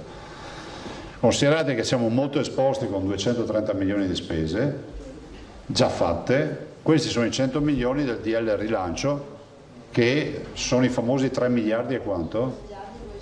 3 miliardi 250 in suddivisione tra le regioni. Allora noi questo contingente di 100 milioni invece di dedicarlo a dorature di maniglia e quant'altro lo facciamo in maniera strutturale, li investiamo in maniera strutturale. Tutto qua. Quindi da subito Milva. È già approvata la delibera? Sì, sì. Viene pubblicata oggi in commissione, se non ricordo male. È una DGR che va in commissione, perché non c'era il tempo, l'abbiamo già inviata al Ministero che va mondiale entro il 30 giugno, quindi entro il 19 di giugno l'abbiamo inviata al Ministero. Quindi è già sì, sì, questo non è libro di sogni, è già operativa sta roba qui. Okay. Perché diceva prima che vedeva qualche difficoltà nell'assunzione di 1000 infermieri? Perché è il principio dei vasi comunicanti, ce ne sono pochi sul mercato, è inevitabile che l'RSA che è privata sia meno attrattiva del pubblico, no? Perché comunque il pubblico garantisce il contratto pubblico, insomma, molti preferiscono. Federiva, poi Emiliano e Giacomuzzo. Grazie, buongiorno Presidente. Ciao Angela. Devo tornare sulla Meloni, nel senso che se lei non ha letto, le leggo quello che ha dichiarato poco fa a Bari alla presentazione del candidato Fitto del centrodestra. Dice: non capisco il comportamento della Lega, e questa intervista di Zaia dopo la grande prova di unità che avevamo dato con le indicazioni unitarie dei candidati presidenti in tutte le regionali. Detto questo, dice: abbiamo chiesto in cambio alla Lega di impegnarsi formalmente su un convinto sostegno al presidenzialismo. La mia domanda è questa: autonomia in cambio di presidenzialismo ci sarebbe, Presidente? Ma io non faccio, allora, prima di tutto non è affar mio, no? Nel senso che non mi occupo io di ste robe, non ho mai partecipato alle trattative, ma che Giorgia Meloni dica che non capisce questa intervista, guardate che è un'intervista di una limpidezza e di una correttezza che è unica, me lo dico da solo, cioè trovatemi una frase o una sbavatura di su tutte le interviste. Ho l'impressione, conoscendo Giorgia, io con Giorgia sono stato ministro assieme e per l'intelligenza che le riconosco, ho l'impressione che qualcuno le abbia riferito dell'intervista, ma non può aver fatto queste dichiarazioni avendo letto l'intervista, mi rifiuto di pensarlo, fermo restando che io confermo l'intervista. Torno sulla domanda, Presidente. Presidenzialismo e autonomia può essere uno scambio? Ma queste sono partite, guardate, allora, premesso che l'autonomia non ha bisogno di scambiare nulla, nel senso che l'autonomia è un progetto costituzionale approvato da un referendum costituzionale, cioè un referendum autorizzato dalla Corte Costituzionale, ha un suo percorso. Dopodiché al tavolo nazionale è logico che ogni forza politica, ce ne sono tre, Forza Italia, Fratelli d'Italia e Lega, portino in dote, come si può dire, dei progetti. Se Fratelli d'Italia porta il presidenzialismo, immagino verrà valutato. Io non c'ho nulla contro il presidenzialismo, guarda, io sono sempre stato eletto con il nome scritto, figuratevi, penso che tutto quello che sia eleggibile da parte del popolo vada bene, però ripeto, non faccio parte io di questa trattativa. Poi Fratelli d'Italia porterà le sue Forza Italia porterà la sua dote, punto, ma a me sembra ragionevole che ognuno poi porti un suo pensiero, però io non ho a che fare con questo tavolo, cioè non c'entro nulla. Quindi ci deve pensare Salvini, insomma. Sì, assolutamente, è il segretario, è lui che partecipa al tavolo, non c'è, ognuno ha il suo ruolo, insomma. Altresì confermo che ho scritto io il documento sull'autonomia, che è anche quello un documento limpido come la mia intervista. Sapete, se poi uno dice sì, va bene l'autonomia, però ho da ridire sulle materie, sul numero delle materie, ho da ridire sulle competenze da delegare, ho da ridire, e allora non è più autonomia. Dai, dopo 1000 giorni penso che non abbiamo da ridire su nulla. E dopo la Pellieriva c'è Emiliano. Presidente, buongiorno. Volevo capire le strutture polmone, insomma, di cui parlava prima, potrebbero essere quei famosi 5 ospedali riaperti dalla protezione civile, o sono completamente strutture diverse? Nuove ospedaliere che si dedicano alle Quindi non c'entra niente con gli ospedali. Ma sono da individuare o sono già presenti? Non ho capito questo. No, sono individuati, li individuiamo. Ah, ok, grazie. Poi lei parlava di una medicina, diciamo, futura, una sanità futura, e anche con Criserà, che era stato suo ospite, abbiamo parlato e visto. Sì. Solo che poi nel quotidiano mi reco dal medico di base e faccio 2 o 3 domande, alla fin fine rimango sempre un giornalista curioso, e loro non attuavano, il medico di base, così vari colleghi, la telemedicina, non avevano addirittura una webcam né nulla, si arrabattavano, mi è stato detto, ancora con WhatsApp. Quindi chiedo, questo futuro sanitario è a partire da adesso o c'è ancora molto da lavorare? Beh, c'è molto da lavorare, però sai, mi permetto di contestarti il termine arrabattavano. Cioè, non è che è terzo mondo utilizzare WhatsApp per fare una videochiamata, eh? No, però cioè, noi con la videochiamata discutiamo cose che sono fondamentali per la nostra comunità. Che uno veda il suo paziente con la videochiamata di WhatsApp e dice: come è stato oggi? È tosse? Cioè, non vedo che dobbiamo arrivare con Fort Knox per mettere la linea. Capisco che siamo nell'era nel quale bisogna che tutto sia perfetto, ma un giornalista sa benissimo che se non ha gli strumenti alla fine cosa gli resta? La matita e un pezzo di carta. Cioè, non è che non fa più il giornalista perché non ha il palmare per scrivere l'articolo. Cioè, mi permetto di dire questo, perché se continuiamo ad alzare l'asticella non ci fermiamo più, ci fermiamo più, perché dopo la linea, dopo ci vuole il maxi wall, e quindi il maxi schermo, ci vuole come si chiama, il Dolby Surround per sentire bene la voce del paziente, cioè non finiamo più.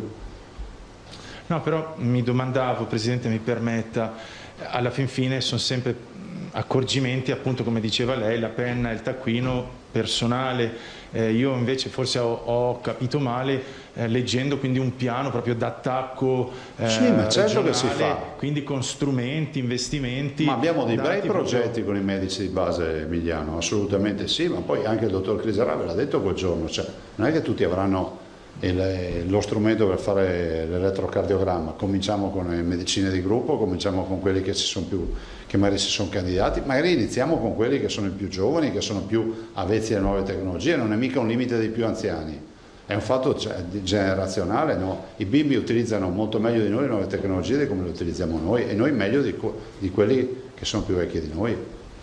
Presidente, ne approfitto, visto la sua gentilezza. Mi è stato posto il quesito da vari esercenti, mi occupo di piccole cosettine, anche del giornale nei bar, piuttosto che a breve, quando...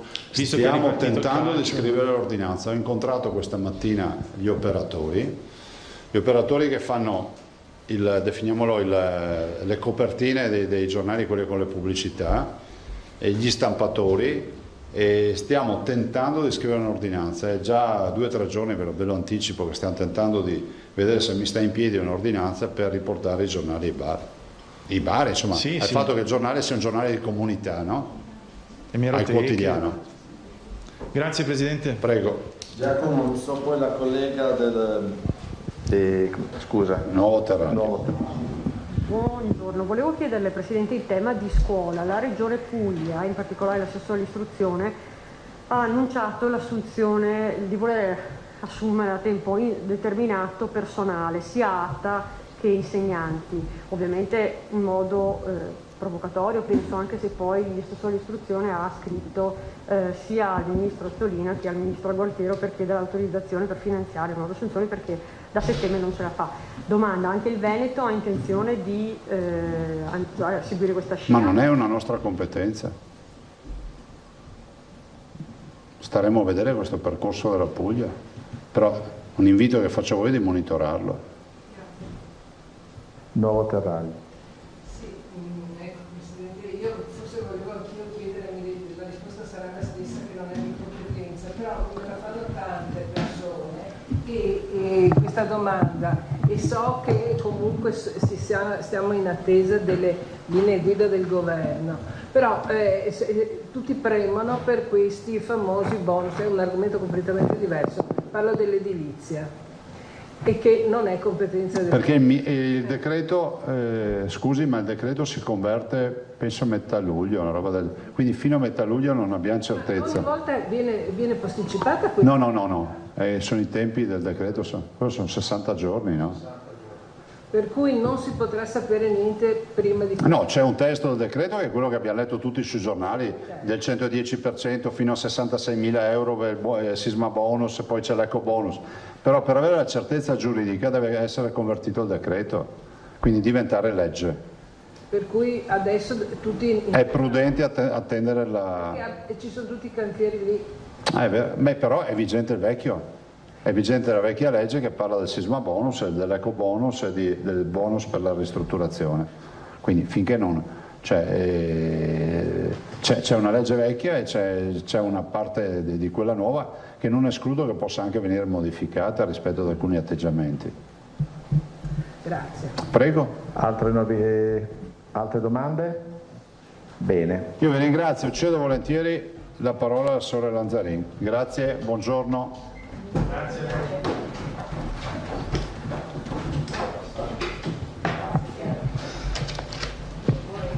Allora, il Presidente ha già anticipato alcune questioni. Stiamo parlando del decreto rilancio, quindi decreto 34 del 19 maggio 2020, che è il secondo decreto dopo il decreto 18, che a livello sanitario ha tutta una serie di articoli che individuano tutta una serie di posizioni e andava, se vi ricordate, ad aumentare il fondo sanitario di 3 miliardi 250 milioni, ricordo a memoria. Questi 3 miliardi 250 milioni saranno poi suddivisi per le regioni in base al riparto. Non si è ancora parlato il tipo di riparto, se sarà riparto storico, quindi con le percentuali storiche, o se sarà un altro tipo di riparto. Al Veneto di solito, sapete, il riparto è dell'8%, il Presidente citava 100 milioni perché sono i 100 milioni soprattutto relativi agli interventi strutturali. Poi c'è chiaramente anche delle altre cifre che dovrebbero arrivare, che sono quelli legati al personale per chiaramente coprire gli interventi strutturali. Gli ambiti d'azione sono: uno è quello ospedaliero, quindi la previsione, voi sapete, commissario Arcuri, di potenziamento di quelle che sono le terapie intensive e le terapie semi-intensive, e quindi c'è un numero, un parametro ben definito, insomma, che spetta al Veneto di posti letto aggiuntivi per quanto riguarda le terapie intensive e semi-intensive, che nel nostro caso vanno a allinearsi, perché avevamo stati anche avevamo fatto numeri migliori con la precedente delibera, quindi nel nostro caso insomma non dobbiamo pensare a posti aggiuntivi, perché nei famosi 825 posti che cita il Presidente insomma siamo già di molto sopra rispetto al parametro nuovo che il Ministero ci dà, solo che queste terapie intensive diventano strutturali, quindi si fanno anche adeguamenti strutturali dove vengono localizzati e quant'altro. Poi c'è il passaggio per quanto riguarda la parte di emergenza-urgenza, quindi la parte relativa ai pronti soccorsi, quindi tutti i 43 pronti soccorsi del Veneto pubblici avranno un intervento che sarà un intervento modulabile, nel senso tireremo via le terapie intensive, le tende, e quindi verranno posizionato qualcosa di mobile in questo momento per affrontare l'emergenza subito, dopodiché ci sarà lo studio anche per trovare degli spazi fissi, quindi anche ristrutturazione di ambiti all'interno dei pronto soccorsi che possono diventare quindi spazi fissi per dividere il triage. Chiaramente dividendo anche tra spazi più ampi per gli ospedali hub, azienda ospedaliera mi viene in mente, rispetto a ospedali e pronto soccorsi più piccoli, quindi con anche necessità di spazi inferiori. Andremo a potenziare anche, sempre nella rete dell'emergenza-urgenza, i SUEM, quindi le centrali operative legate al 118. Questo per quanto riguarda la parte sanitaria ospedaliera. L'altra parte è quella territoriale. Nella parte territoriale cosa andiamo a fare, cosa ci viene chiesto e cosa andiamo a potenziare? Allora, andiamo a potenziare tutta la parte territoriale che è legata alla domiciliarità, Cioè già noi in Veneto abbiamo l'assistenza domiciliare Ladi che viene appunto gestita, oggi viene gestita a circa 30.000 persone, gestiamo a casa attraverso gli infermieri dell'Adi circa 30.000 persone, quindi c'è un potenziamento anche di tutta la parte domiciliare, c'è un potenziamento per quanto riguarda appunto la parte infermieristica aggiuntiva a questa che è l'infermiere di famiglia, quindi questa nuova figura. C'è un parametro perché loro individuano 8 infermieri di famiglia ogni 50.000 abitanti. Quindi sono stati fatti anche delle verifiche e dei numeri, noi dovremo assumere 441 infermieri di famiglia ogni 50.000 abitanti. Quindi noi dovremo assumere circa 441 infermieri di famiglia perché ne abbiamo già circa 200 all'interno delle medicine di gruppo integrato o delle medicine di rete oppure le reti associative. Perché chiaramente questi infermieri di famiglia dovranno lavorare con i distretti, quindi possono fare attività ambulatoriale all'interno dei distretti, cure primarie, oppure possono anche, questo l'abbiamo anche specificato, andare in supporto a quei medici che non sono in gruppo, che quindi sono rimasti medici da soli, non c'è la medicina di gruppo integrato o la rete associativa, sia per fare attività di ambulatorio lì, ma sia anche per fare visite a domicilio. Vengono confermate le USCA, quindi le unità speciali di continuità assistenziale. Voi sapete che ce ne sono 51 oggi attive in Veneto, vengono confermate e noi mettiamo la temporaneità fino al 31/12/2020 perché poi vorremmo capire cosa verrà fatto a livello di governo centrale e le USCA sono di supporto rispetto a sempre i medici di medicina generale, le RSA, ma non solo nel carico perché tutto l'impianto non si rivolge più solo ai positivi, quindi alle persone che risultano positive e quindi affette da coronavirus, ma anche nella gestione della cronicità e della fragilità. Quindi si allarga e va un po' in scia rispetto al nostro piano sociosanitario che sapete cronicità, fragilità, abbiamo dedicato dei capitoli ben definiti. Vengono potenziati poi i dipartimenti di salute, di igiene e sanità pubblica, anche qui c'è un parametro definito che è oppure un assistente sanitario o l'infermiere oppure il tecnico, perché qui sono figure diverse, ogni 10.000 abitanti. E cosa deve fare queste persone che vengono individuate? Si devono occupare delle indagini epidemiologiche, del contact tracing, si devono occupare un po' della parte di collegamento anche tra la parte puramente territoriale e poi quella legata ai medici di medicina generale, alle USCA e poi alla parte ospedaliera. Quindi c'è il potenziamento anche per quanto riguarda i SISP, li conosciamo come SISP, proprio per potenziare le dotazioni organiche di queste per affrontare in maniera più forte quella che potrebbe essere l'emergenza. Tutto questo viene fatto con il raccordo attraverso la centrale operativa territoriale, la COT, che voi sapete è stata prevista nel piano sociosanitario 2012, riconfermata nel piano sociosanitario del 2018, che è il collegamento tra l'ospedale e il territorio. Quindi rivedendo, un po' ridisegnando con già molte cose che noi avevamo ma mettendole in rete.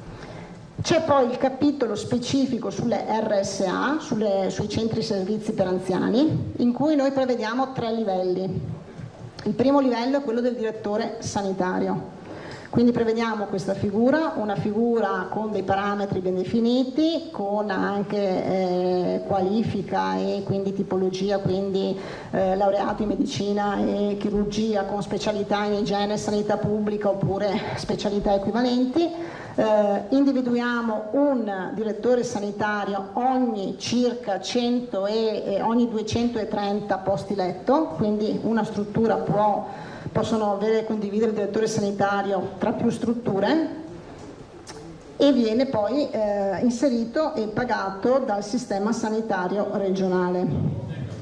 Non vengono meno le altre figure che ci sono all'interno dei centri servizi per anziani, ossia, come ricordava il Presidente, il medico curante, che è il medico di medicina che c'è all'interno della struttura e che segue il paziente, e il medico coordinatore, che è quello invece che è in capo a ogni singola azienda sanitaria e fa da tramite.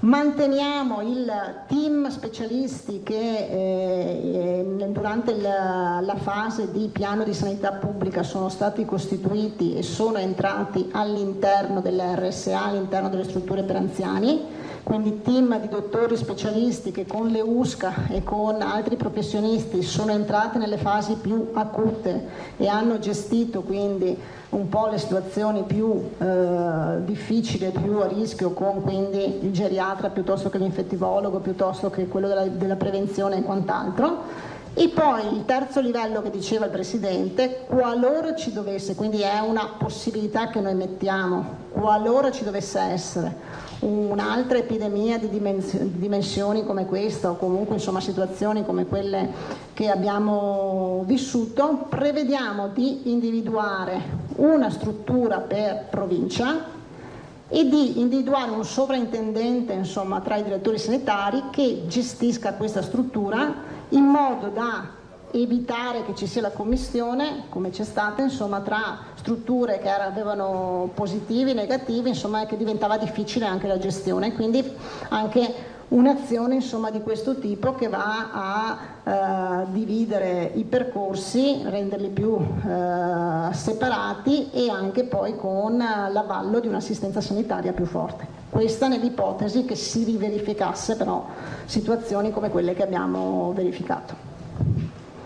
C'è tutto un insieme di costi che sono quelli legati al personale, terapia intensiva, infermieri di famiglia, SISP, emergenza, urgenza, eccetera. Li trovate in quello che vi è stato consegnato, che chiaramente chiedono poi una continuità, perché oltre ad essere un numero importante di assunzione, ma anche una continuità di risorse per mettere a regime tutte queste persone che dovremmo assumere in base a questi parametri.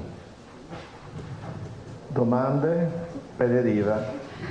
Grazie, buongiorno Assessore. Intanto, quando verranno smontate le tende? Penso all'estate che sta diventando molto calda. Allora, stanno facendo un piano e credo quindi, proprio perché l'estate è calda, perché poi voi avevate sentito la protezione civile, aveva anche la necessità di smontarle, sanificarle, ripulirle ed essere pronte nell'eventualità, speriamo di no, insomma, perché mi sembra che per quest'anno abbiamo dato a sufficienza, ci dovessero essere altre emergenze di qualsiasi tipo. Quindi stanno facendo un piano, io penso stanno già verificando rispetto a delle strutture mobili, che quindi da poter già comprare, poter già posizionare all'interno dei pronti soccorsi, quindi credo che sia una cosa abbastanza veloce. Parliamo anche delle tende da triage? Cioè le tende da triage. Perfetto. E la seconda cosa, a proposito della struttura per provincia che verrà individuata prossimamente, è solo per gli anziani, cioè solo per gli ospiti delle case di riposo? Che dovessero... Sì, oggi l'abbiamo previsto solo per gli anziani, quindi i centri servizi, perché è dove abbiamo avuto i problemi. Nelle altre, diciamo, in tutto il resto del mondo sociosanitario, quindi disabili, salute mentale piuttosto che dipendenze, non ci sono stati grossi problemi, ci sono stati pochissimi casi ma circoscritti. Nulla toglie che però se c'è una struttura dedicata possono andare anche altri pazienti di altre categorie che fanno parte dell'extra ospedaliero. Terza e ultima, solo un chiarimento sulle cifre. Leggo nelle slide che ci sono state consegnate 101,5 milioni per interventi strutturali e 128,7 per il personale. Sì. Sono sempre tratti appunto dal stanziamento nazionale. Prima si diceva che non è ancora chiaro il criterio di riparto. No, il criterio di riparto non è ancora chiaro, nel senso che se sarà il criterio tradizionale con la percentuale dell'8% più o meno, insomma, che spetta il Veneto, oppure altri criteri, comunque saranno arriveranno da da quella cifra che vi dicevo prima, quindi 3 miliardi 250 milioni, insomma, sperando che siano, insomma, capienti a sufficienza. Insomma, noi abbiamo chiaramente risposto a quello che erano i parametri e le richieste. È chiaro che poi oggi, siccome sapete che il decreto rilancio è in discussione, ci possono essere anche degli emendamenti che vanno a modificare alcune cose che noi abbiamo inserito in questa delibera, però allora le modificheremo. Però noi avevamo una tempistica, e quindi rispondo alla domanda, che era quella di entro 30 giorni da quando è stato varato il decreto rilancio, quindi 19 maggio 2020, un mese dopo, quindi 19 giugno 2020, dovevamo inviare il provvedimento al Ministero. Noi l'abbiamo inviato, abbiamo fatto la delibera e abbiamo contestualmente trasmesso la DGR in quinta commissione, quindi la quinta commissione, insomma, la analizzerà, perché chiaramente una DGR è anche che è giusto che la quinta commissione, insomma, ne prenda visione, e se deve fare delle osservazioni le faccia. Abbiamo Marchioli, Tosato ed Emiliano. Buongiorno Assessore, è una domanda extra delibera. Continuano ad arrivare tantissime segnalazioni di utenti che non riescono a prenotare visite. Ieri c'è stato anche nel Veneziano un comunicato da parte dei sindacati per la questione CUP, insomma stanno troppo al telefono. Come si può risolvere questa situazione? Perché è generalizzata proprio in varie province. Lo sappiamo, sicuramente era prevedibile, nel senso che nel momento in cui noi abbiamo sbloccato e abbiamo riaperto tutte le prestazioni che erano state sospese, è chiaro che in quel momento, insomma, si arrivava a un imbuto. Sono state potenziate le linee telefoniche, però stiamo cercando effettivamente anche con altri meccanismi, tramite sistemi WhatsApp eccetera, di dare, diciamo, una risposta, anche se sappiamo, insomma, che la problematica è una problematica, insomma, importante a livello di numeri, perché effettivamente i numeri sono tanti, però insomma le USL si stanno organizzando, stanno cercando effettivamente di dare una risposta tempestiva, di risolvere un po' questo imbuto che si è formato. Tosato. Sì, Assessore, buongiorno. Chiarissima la cosa sulle RSA e ritengo veramente una svolta fondamentale questa istituzione del direttore sanitario, che finalmente porta programmazione, chiarezza, responsabilità in un settore nel quale ne sono state combinate purtroppo di tutti i colori. Io le farei una domanda che riguarda questi centri satellite dedicati a possibili nuove epidemie. Come li descriverebbe in sintesi e con semplicità rispetto ai reparti Covid attuali? Cioè come possiamo immaginarcela? Ma allora, nella delibera è anche scritto che saranno poi concordati e verificati con i rappresentanti delle due sigle principali, ossia UNEBA e Euripa, proprio perché potrebbe anche essere l'individuazione di delle strutture che si svuotano, diventano quindi temporaneamente Covid RSA, insomma, se ci dovesse essere una recrudescenza e un'esigenza di questo tipo, e gli ospiti che sono invece negativi vengono trasferiti nelle strutture vicine. Però quindi è un percorso che vogliamo fare assieme alle associazioni che rappresentano i centri residenziali per anziani. Ma ecco, la cosa che io, mi perdoni ma non ho capito, attualmente ci sono degli ospedali dove quei pochi rimasti di pazienti Covid sono isolati rispetto ai pazienti ordinari. Rispetto a questo cosa cambierà? Andrete negli ospedali dismessi? No, potrebbe essere che una struttura venga svuotata, una struttura oggi RSA venga svuotata e venga dedicata solo in accordo con quel territorio eccetera, solo per i casi positivi, e le persone negative che sono in quella struttura trovano alloggio in una struttura vicina o limitrofa. Questa potrebbe essere un'ipotesi. Oppure un'altra ipotesi è quella di trovare, ma poi dipende logisticamente da ogni azienda sanitaria, delle destinazioni che siano in grado di rispondere, e bisogna capire in base ai numeri, quindi è da costruire, però insomma con questa flessibilità.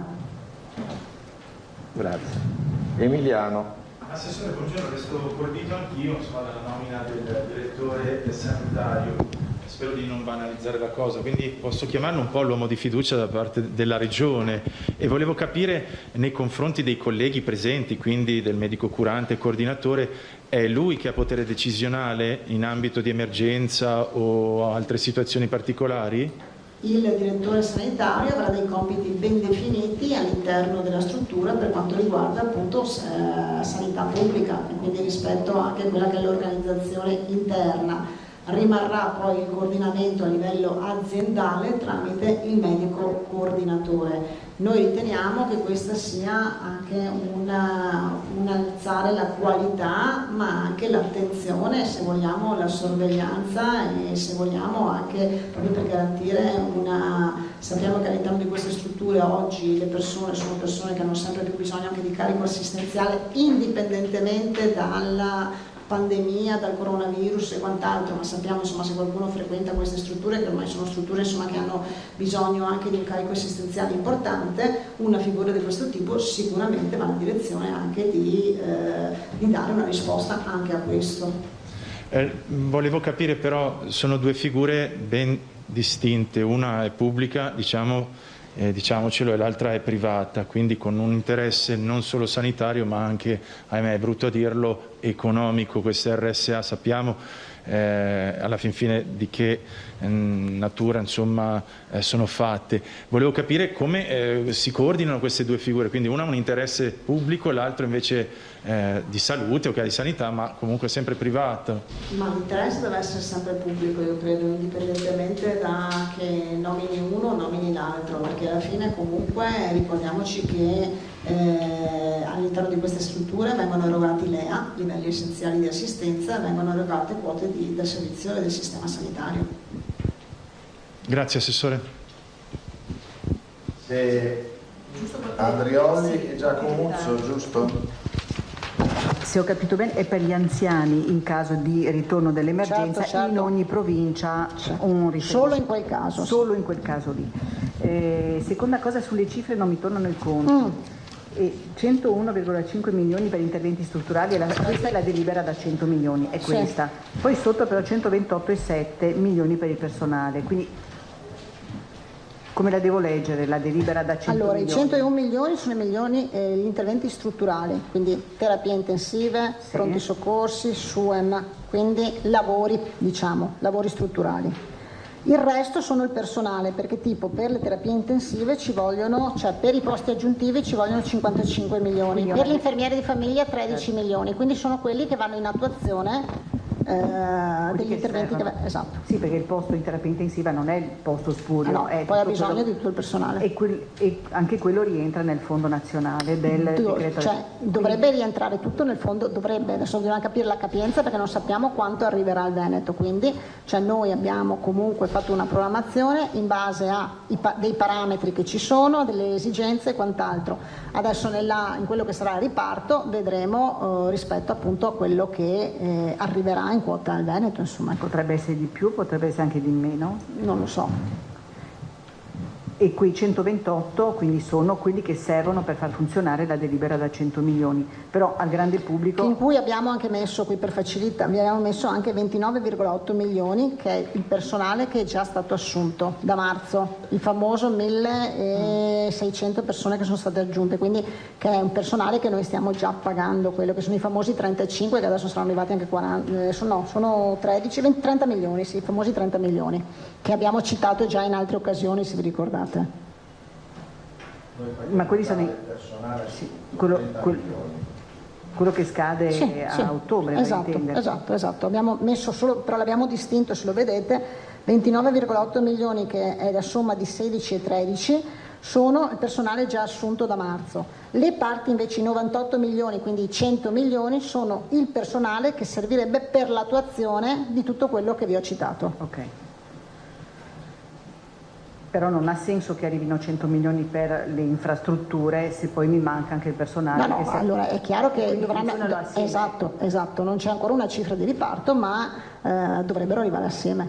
Dei 230 milioni di, chiamiamolo, debito sanitario su 124 giorni di emergenza, giusto? Detto così. Lì però ci sono anche tutti i 230 milioni, comprendono anche tutto il discorso di PI, quindi tutto il materiale EDP, mascherine e quant'altro, anche il materiale che noi abbiamo preso in proprio per quanto riguarda il discorso delle terapie intensive, ventilatori, insomma, quindi comprende anche quello.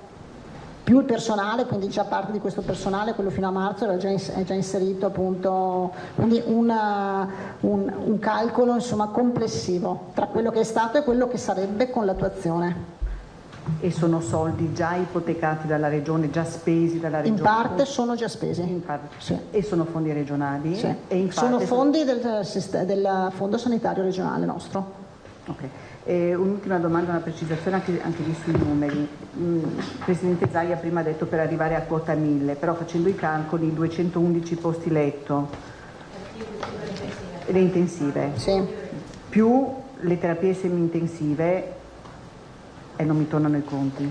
No, perché poi ci sono tutti i posti, lui cita anche i posti di malattie infettive che sono stati ricavati, che non vengono citati perché oggi sul decreto si parla solo di terapie intensive e semi-intensive, però voi se vi ricordate anche nella famosa delibera C, quella precedente che è stato quella appunto che individuava l'emergenza eccetera, c'erano anche tutti i posti di malattie infettive. Quindi la sommatoria di tutte le famiglie. Quindi quanti saranno le terapie intensive e semi-intensive? Sono 211 posti letto che sono quelli previsti, cioè col parametro 0,14 ogni 1000 abitanti che prevede, insomma.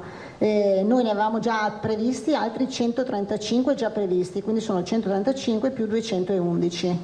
E lo stesso vedete dall'altra parte, insomma 343 posti letti riconvertibili da altri reparti, altri 320 hanno già stati previsti, insomma. Ah, ecco qua, quindi vedi. E avevamo Tosato e la... Basta?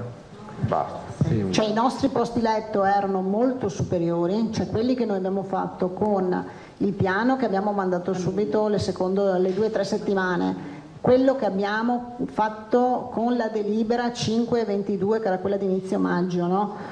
Sono superiori rispetto a quelli che oggi il Ministero ci chiede per rispettare i parametri e le nuove norme che loro indicano. Siamo stati larghi. Un dettaglio sulle assunzioni di infermieri. Sì.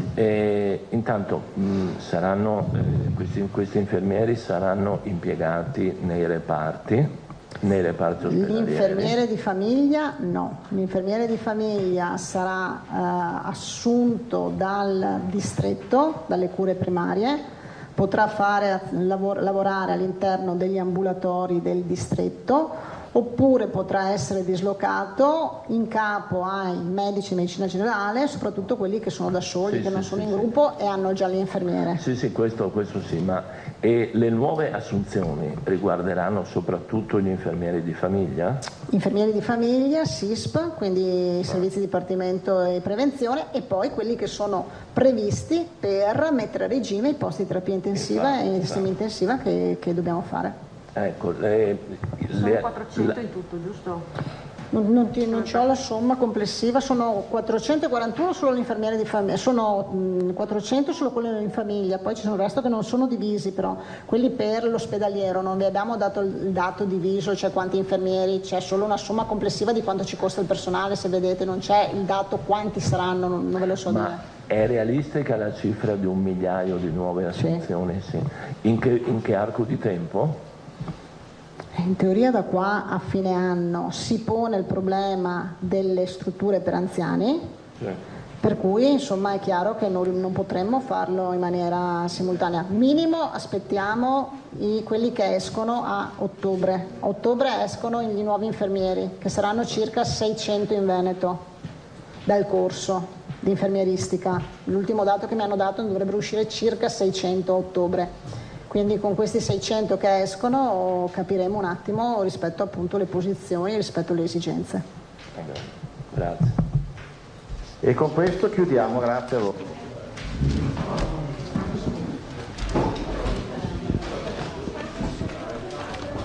Eccoci dunque, ritorniamo in studio, questa è la conferenza stampa odierna del Presidente Zaia con l'assessore Lanzarin. 2 le notizie principali emerse, c'è questa nuova delibera di giunta che Zaia ha definito importante e strategica, parliamo di un nuovo provvedimento da 100 milioni di euro che riguarda la riorganizzazione della rete ospedaliera e delle RSA del Veneto.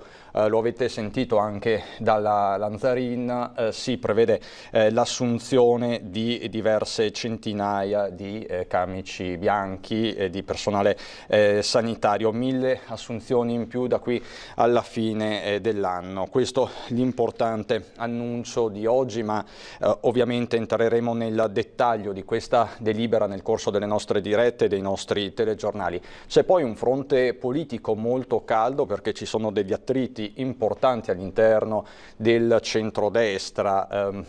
Diciamo che il casus belli è partito da un'intervista rilasciata dal governatore Zaia, dove si parla di autonomia e si mettono un po' con le spalle al muro gli alleati del centrodestra, in particolare Fratelli d'Italia.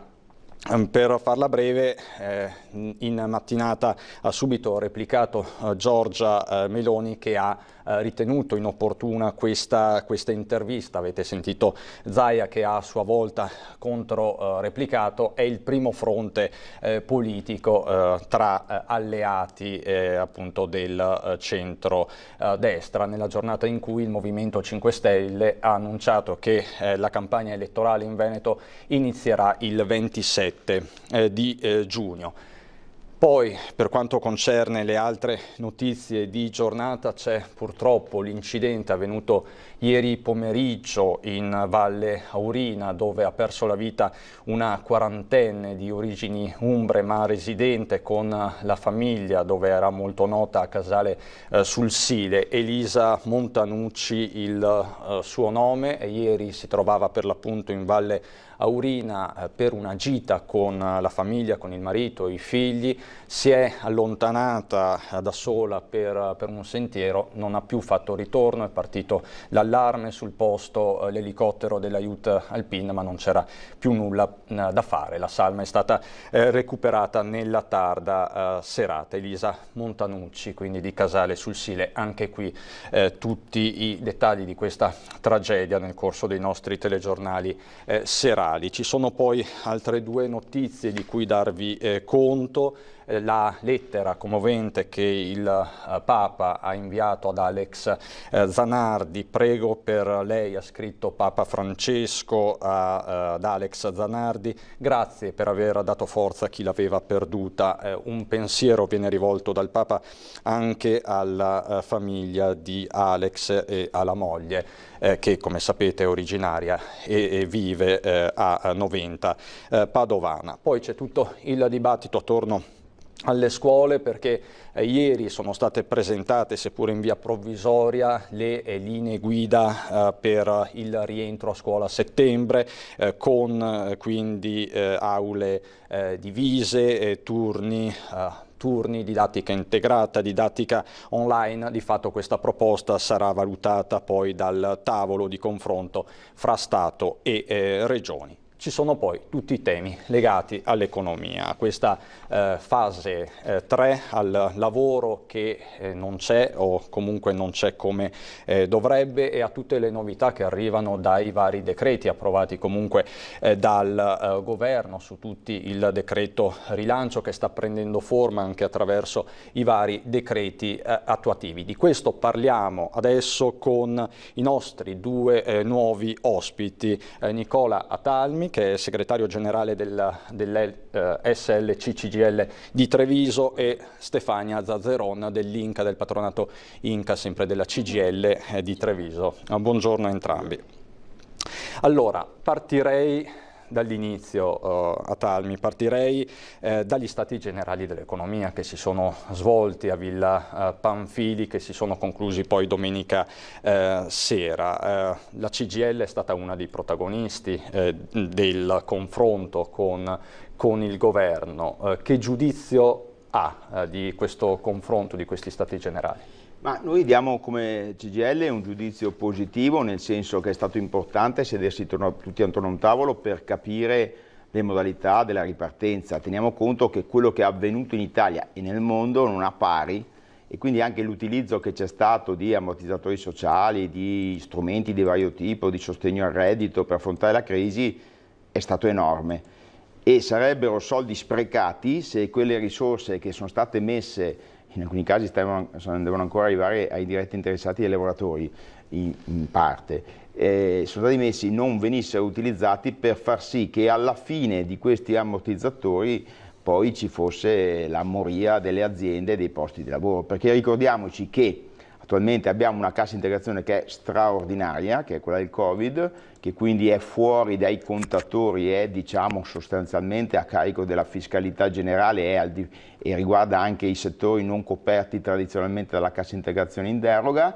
Questa cassa integrazione ha aiutato le aziende, diciamo così, quelle che hanno chiuso e quelle che hanno dovuto ridurre la produzione. In questo periodo succedono altre due cose importanti: da un lato le aziende che utilizzano questi strumenti non possono licenziare i dipendenti perché c'è appunto questo strumento della cassa integrazione, e dall'altro non sono possibili nemmeno le procedure fallimentari che ricominceranno dal 1° di luglio.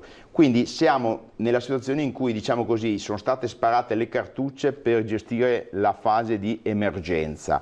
Il problema è che da luglio ad agosto in poi non vorremmo che, finito questo sostegno all'economia, ci fosse una situazione di tracollo e di perdita dei posti di lavoro, perché ricordiamoci che anche in realtà come Treviso i dati parlavano chiaro: nel pieno del lockdown oltre il 50% delle aziende manifatturiere hanno continuato a lavorare, sia quelle diciamo direttamente collegate ovviamente a cibo, salute e quant'altro, ma anche molte altre, perché lo sappiamo che e questo è positivo.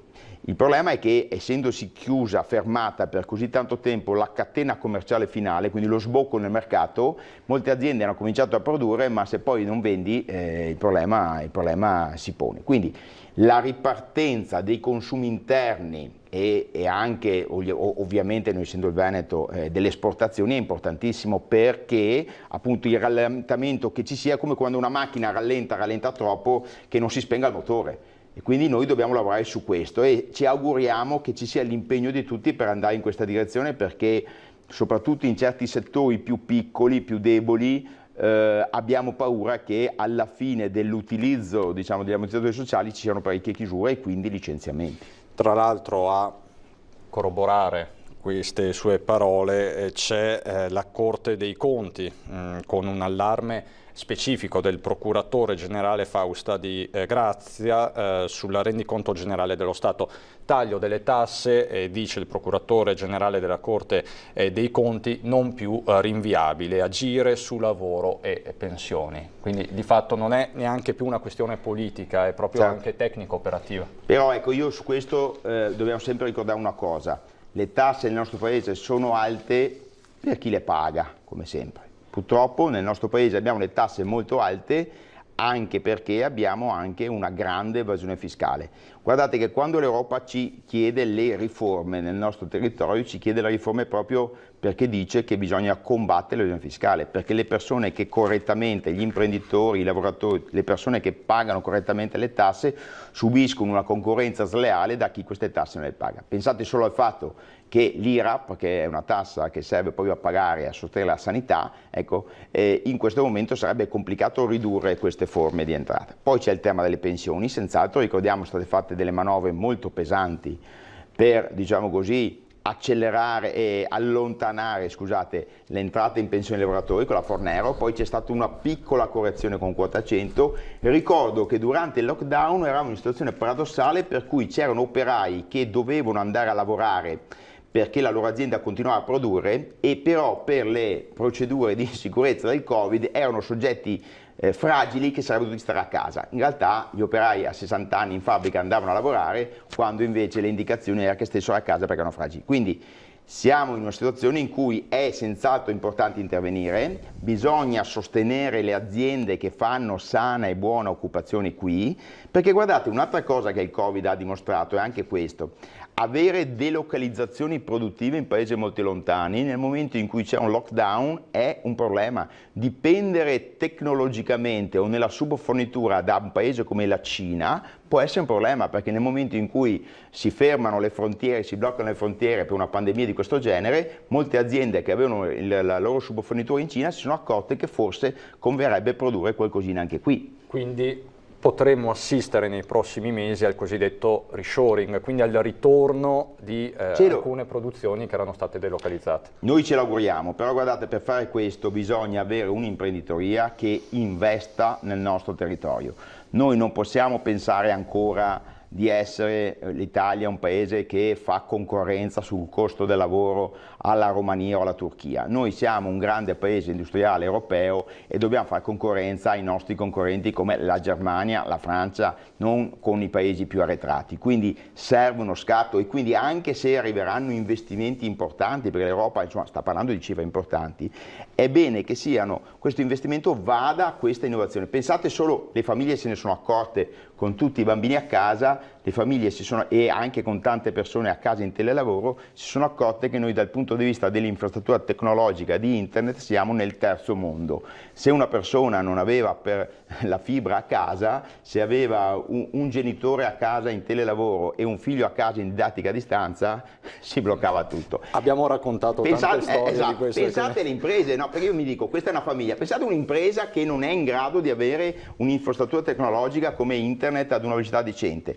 Bisogna investire su queste cose, sull'innovazione, e io credo che l'Italia io sono ottimista, credo che l'Italia possa farci, noi dobbiamo scommettere sul fatto che ce la facciamo, non scommettere sul fatto che andrà un disastro. Tra l'altro proprio sull'aspetto dello smart working ieri si è espresso il garante della privacy in maniera molto netta, dicendo che il fenomeno va regolamentato, ci sono problemi da più punti di vista. Stamattina per esempio ne abbiamo parlato con il presidente dell'Ascom di Treviso, Capraro, parlavamo di smart working e di come questo smart working stia svuotando il centro di Treviso. Quindi ci sono diverse variabili da tenere in considerazione. E le variabili sono tantissime, questo lo abbiamo capito. Oggi faremo con i nostri due ospiti un focus particolare sulla sanatoria che è stata introdotta per colf, badanti, lavoratori stagionali e non solo dal decreto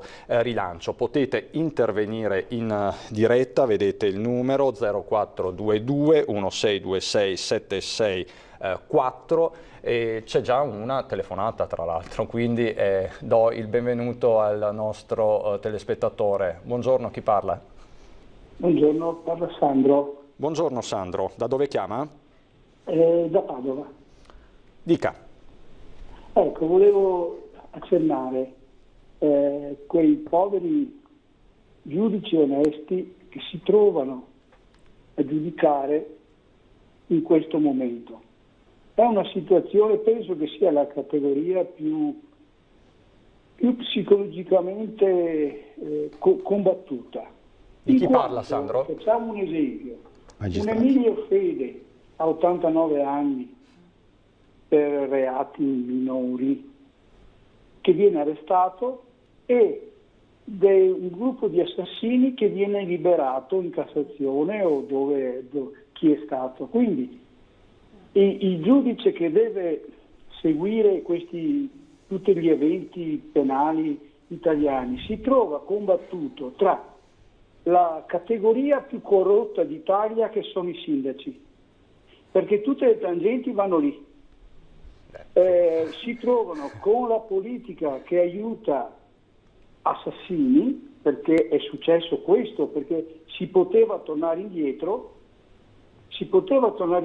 e arrestare quelli che sono stati liberati, ma non se ne parla. Quindi io in questo momento credo che i giudici onesti siano combattuti. Ecco, questa è la situazione. Grazie. Grazie Sandro per questo spunto. A Talmi sicuramente ha qualcosa da dire. Guardi, allora, penso che a tutti gli italiani la vicenda di questo Emilio Fede, a 89 anni, che festeggia il compleanno con la moglie, è parsa forse, voglio dire. Poi tra l'altro con tutta la plastica facciale che si è fatta Fede, sono stati bravi anche i carabinieri, tra l'altro, a riconoscerlo facendo una battuta. Però io credo che la liberazione di detenuti molto pericolosi, come è capitato nel Covid, sia stata assolutamente una vergogna.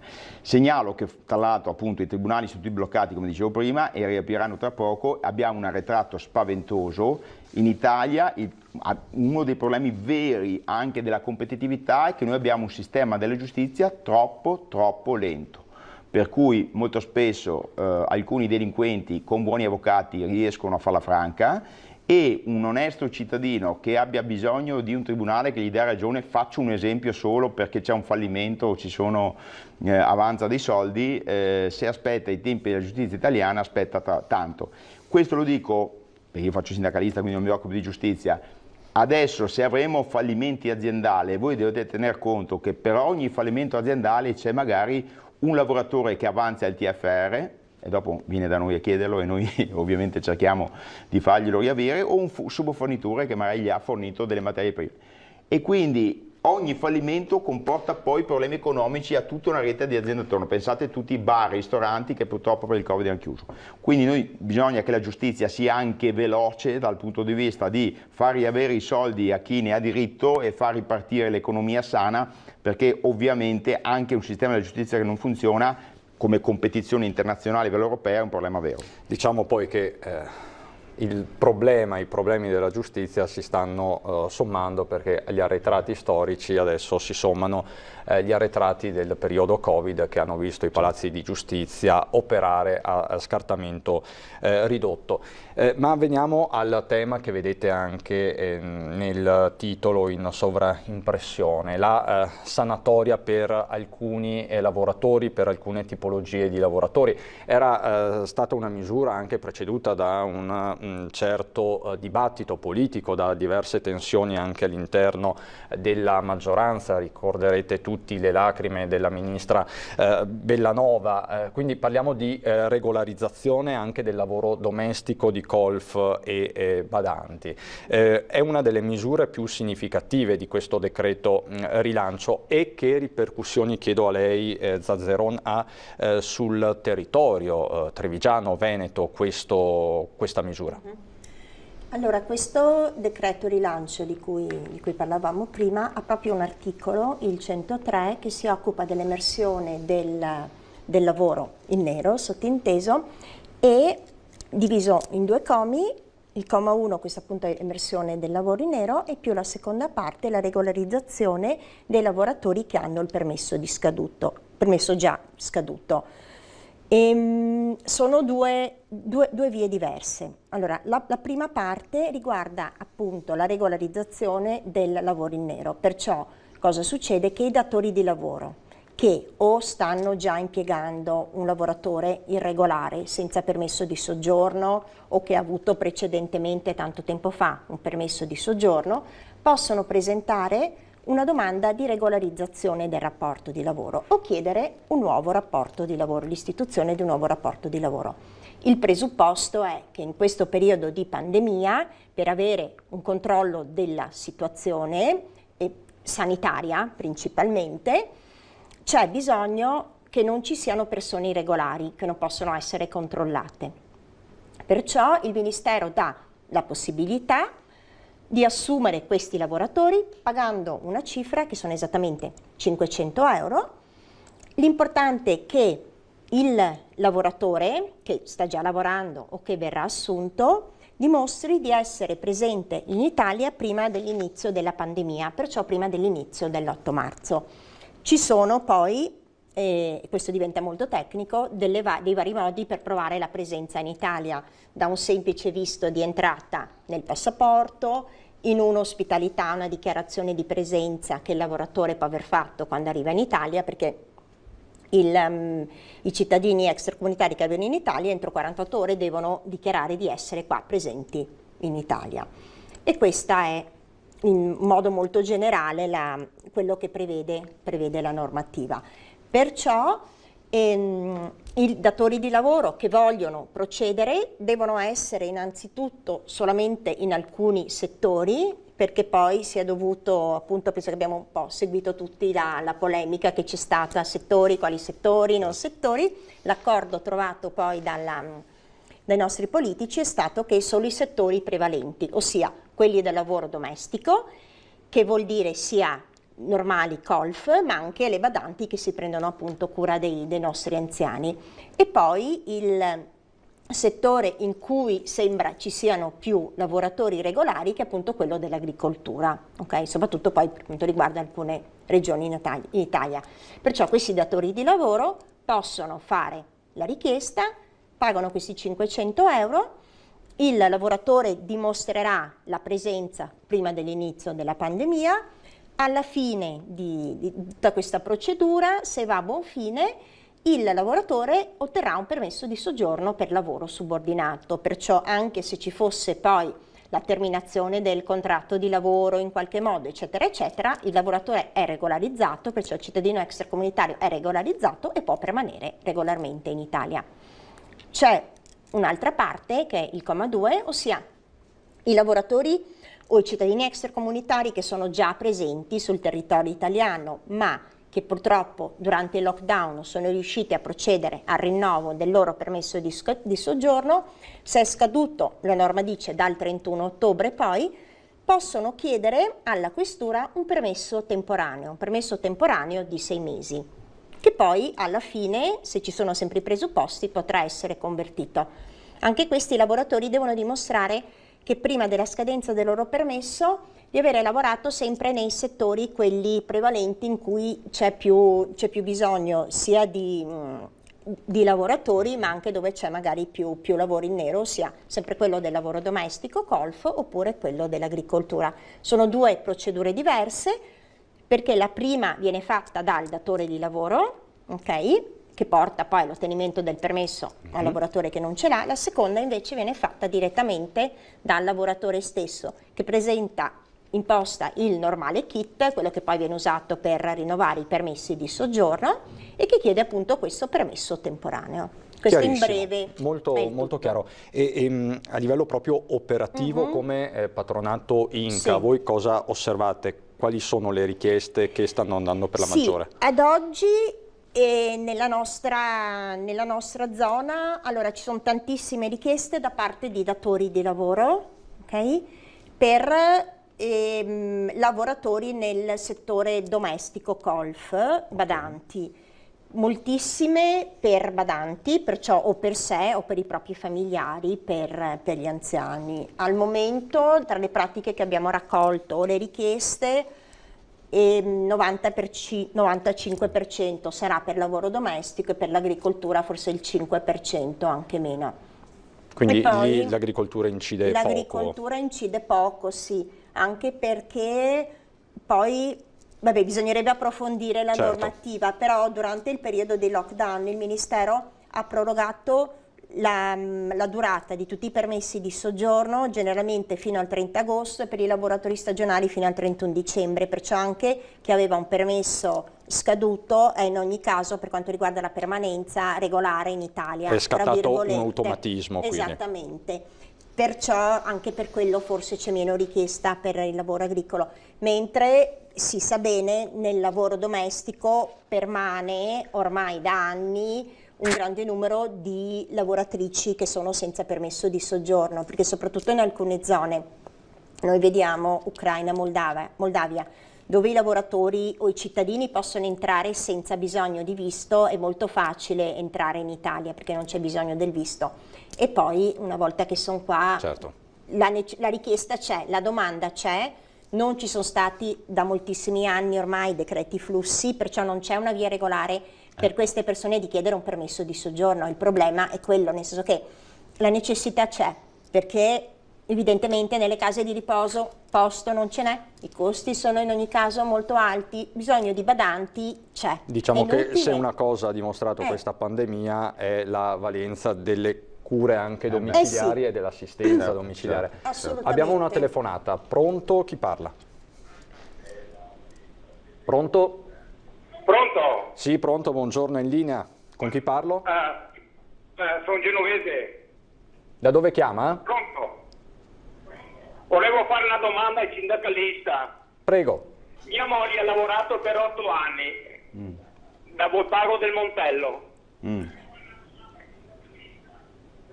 Ha lavorato per 8 anni, non prende nessuna pensione. Vorrei fare una domanda. Le badanti che lavorano adesso in Italia, un domani gli mandate la pensione? Dipende, se lavorano 8 anni come sua moglie no.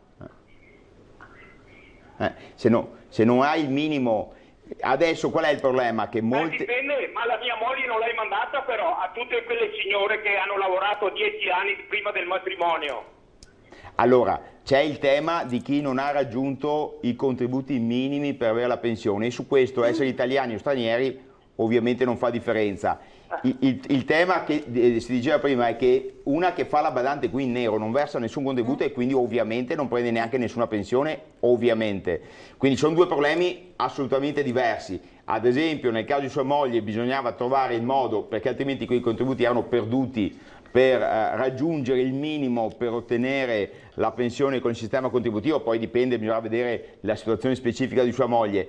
Il problema vero, guardate, è che avere delle badanti che lavorano in nero nel nostro territorio, a parte che è un pericolo, poi ovviamente se si fanno male, ma poi dopo comunque se hanno bisogno dell'ospedale vengono nei nostri ospedali e non hanno pagato una lira di tasse, non hanno pagato una lira di contributi, per cui fare emergere dal nero queste persone è positivo per le famiglie, perché noi abbiamo visto un sacco di volte badanti che lavoravano in nero nelle famiglie perché magari gli comodava e poi alla fine facevano causa contro la famiglia e veniva fuori un disastro. Ma la stessa persona che lavora lì, la badante, è giusto che anche lei paghi le tasse, paghi i suoi contributi, per questo è bene che non sia in nero e sia in regola e che il datore di lavoro la paghi in regola. È un meccanismo che vuole evitare le truffe e soprattutto che se uno poi ha bisogno dell'ospedale ha pagato le tasse e può usare l'ospedale.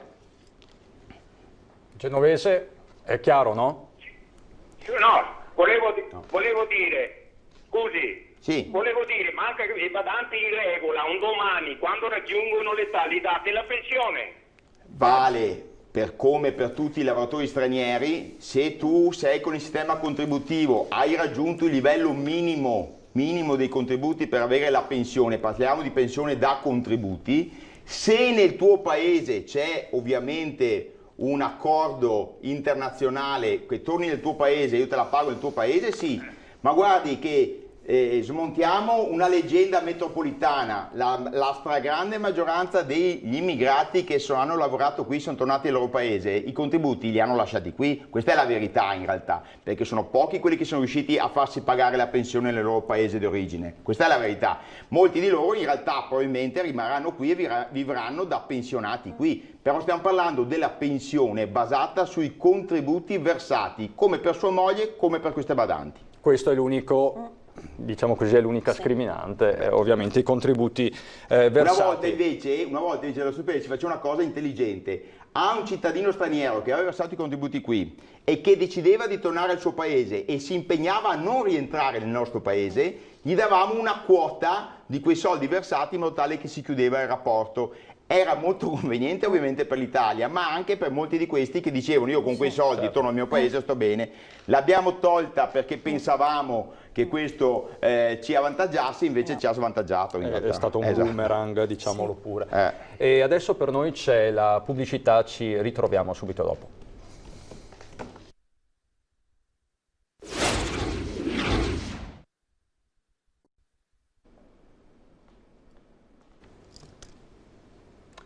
Di nuovo insieme, di nuovo in diretta per parlare dell'ultimo decreto rilancio, in particolare della regolarizzazione, della sanatoria per i lavoratori stagionali e per i lavoratori colf e badanti.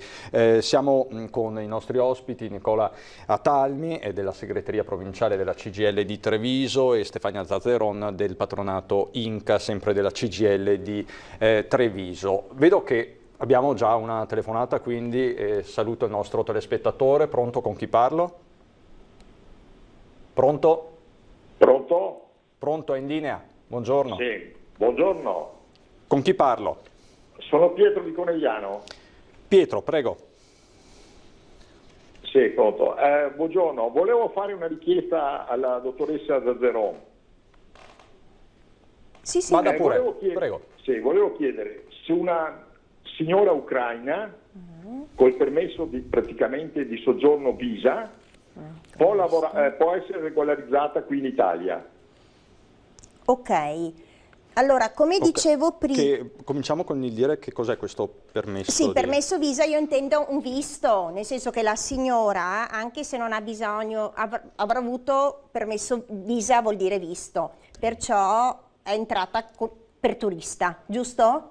La signora è entrata come turista in Italia, presumo. Sì, esatto, sì. Okay. Io non l'ho visto il permesso comunque. Vabbè, vuol dire che è entrata come turista in Italia.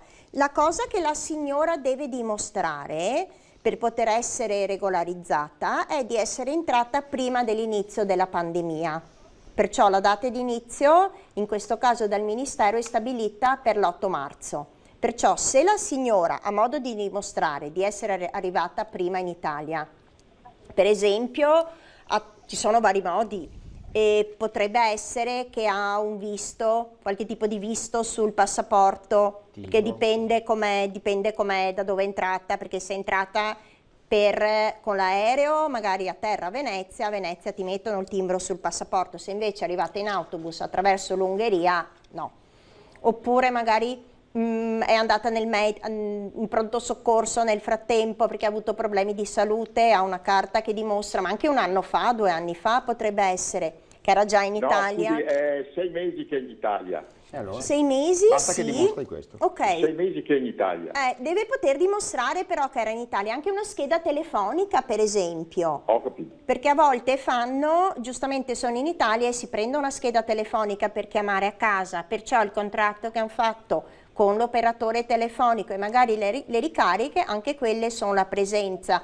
Io vedo che poi magari molte vanno regolarmente nella loro chiesa di domenica, perciò anche lì se c'è una dichiarazione del loro parroco eccetera eccetera che dice io le vedo ogni domenica da 3 mesi da quando è arrivata in Italia, anche quella potrebbe essere una prova. Ci sono in ogni caso varie casistiche, perciò se vi rivolgete un attimo nei nostri uffici dopo valutiamo la situazione, però in linea generale sì. È un contratto di lavoro ovviamente? Sì. È un contratto di lavoro. Certo, condicio sine qua Sì. non, diciamo. Pietro, grazie, buona giornata. Ascolti. Prego. Un'altra domanda, sono sempre Pietro. Sì. Prego. Ascolti un'altra domanda. Dica. Per regolarizzare la signora per un futuro contratto, no? Quanti mesi è che lo posso per il contratto fare? Ma anche a tempo determinato può fare, l'importante è che abbia almeno 20 ore settimanali, che lo stipendio sia al minimo l'importo dell'assegno sociale, diciamo più o meno 500 euro al mese di stipendio, 20 ore settimanali, il contratto, quello che ha bisogno, nel senso ha bisogno di 6 mesi, fa un contratto per 6 mesi, ha bisogno di un contratto per 1 anno, lo fa per 1 anno, e altrimenti lo fa a tempo indeterminato, sceglie lei. La durata del contratto non vengono posti limiti, il limite è il minimo dello stipendio, il minimo delle ore, che sono 20 ore e circa 500 ma euro al posso mese. farlo anche di 3 mesi il contratto? Di 3 mesi i tempi per il completamento della pratica sono un po' più lunghi di 3 mesi. In linea generale sì, la signora non avrà un permesso per lavoro al termine del contratto, perché tra 3 mesi io dubito fortemente che vi sarete già presentati in prefettura per concludere il contratto. Potrebbe averlo in questo caso come disoccupata il contratto. Comunque venga in una sede Sì. nostra a Conegliano e le spieghiamo tutto. Grazie Pietro, buona giornata. Grazie. Arrivederci, buona giornata. Grazie, arrivederci. Adalmi. Questo ci succede tutti i giorni. È comune questa richiesta. Di tutte. L'altro giorno è venuto uno a dirmi, io non voglio sposarla questa, però voglio dargli il permesso di soggiorno. C'è un altro sistema. Ha detto no, ma devi sposarla, perché lui era cittadino italiano e non voleva sposarla. E quindi ci vengono le cose, le richieste più pazzesche. Diciamo che siete anche un po' sportello, cuori vengono tutti da noi, insomma, certo. sostanzialmente. Ecco, va bene. Ma c'è una domanda di fondo che così per dirla tutta, perché ci sono così tante badanti in Italia, nel nostro Veneto, nella Marca? Perché? Guardi, io le rispondo da sindacalista che si occupa di immigrazione da tanti anni, ma anche da figlio che ha avuto 2 genitori gravemente invalidi e quindi ho usato le badanti. In Italia c'è poco da fare, se tu hai una persona a casa che ha bisogno di assistenza, una badante a casa tua domiciliata costa meno, molto meno di un posto in casa di riposo, questa è la verità. I posti in casa di riposo costano ancora troppo, oltre al fatto che gli anziani, anche giustamente, preferiscono rimanere in casa, ma alla fine un contratto per una badante convivente col tuo genitore malato ti costa 1.500-1.800 euro al mese, ovviamente il vitto alloggio, ovviamente i riposi settimanali e quant'altro, rispetto a metterla in una casa di riposo. Tra l'altro lo dico perché appunto i contratti prevedono giustamente un giorno di permesso e le ore di riposo durante il giorno, perché guardate, noi parliamo molto spesso con leggerezza di questo tema, ma chiunque di voi sappia che se tu hai un genitore con una malattia invalidante, in particolar modo una demenza, una cosa di questo genere, è un lavoro molto impegnativo, per cui una persona che convive, bisogna anche trovare la persona giusta, la persona che sappia comportarsi, deve saper cucinare, insomma è un lavoro non per niente, voglio dire, non è che si trovano italiani che fanno o italiane che fanno le badanti, è un lavoro pesantissimo. Bisogna farlo regolare, lo diciamo sempre, perché a noi capita molto spesso che magari viene il pensionato iscritto alla CGIL che aveva la badante magari non in regola, perché mai lei non vuole essere in regola o perché lui non poteva permettersela, dopo ci sono cause, ci sono vertenze, noi ci troviamo anche nelle condizioni difficili di dover rappresentare due parti in contrapposizione, è sempre meglio essere in regola, per cui questo aspetto, e noi stiamo vedendo che stanno arrivando molte richieste, è positivo perché permette di emergere a un lavoro nero tra le badanti che è importante. Però prima o poi una riflessione, il nostro sistema sociosanitario dovrà farlo, per dire che probabilmente bisognerà trovare delle condizioni, penso alle pensioni future nostre, che non saranno probabilmente come quantità economica le pensioni delle persone che adesso possono permettersi una badante, bisogna trovare una condizione per cui l'anziano con dignità deve poter avere un posto dove è assistito, dove i costi siano un po' più ragionevoli rispetto ai costi che ci sono adesso evidentemente, perché non per niente guardate che nelle case di riposo anche pre-Covid c'erano posti letto disponibili, non c'era più la vecchia lista d'attesa lunghissima, perché evidentemente questo è il problema, i costi sono dei costi molto impegnativi da sostenere se non hai una grande pensione. Ecco. E questo, Atalmi, è sicuramente un argomento da affrontare, soprattutto in prospettiva. Certo. Esatto, certo. Anche la pandemia ci ha insegnato questo, ci ha dimostrato poi come queste case di riposo possano essere anche problematiche nella gestione. Ecco. Poi pensate, se avete una badante a casa che si fa male a casa, lavorava in nero, ha un infortunio, pensate poi alle conseguenze pesantissime che ci sono. Ecco, invitiamo a molta cautela da questo punto di vista. Pensiamo poi anche al monitoraggio sanitario delle stesse, perché comunque anche nei mesi della grande emergenza molte badanti sfuggivano a questo tipo di monitoraggio. Questo va detto, ci sono stati dei fatti di cronaca che lo hanno dimostrato. Abbiamo qualche minuto di pubblicità, poi ci ritroviamo di nuovo qui in studio.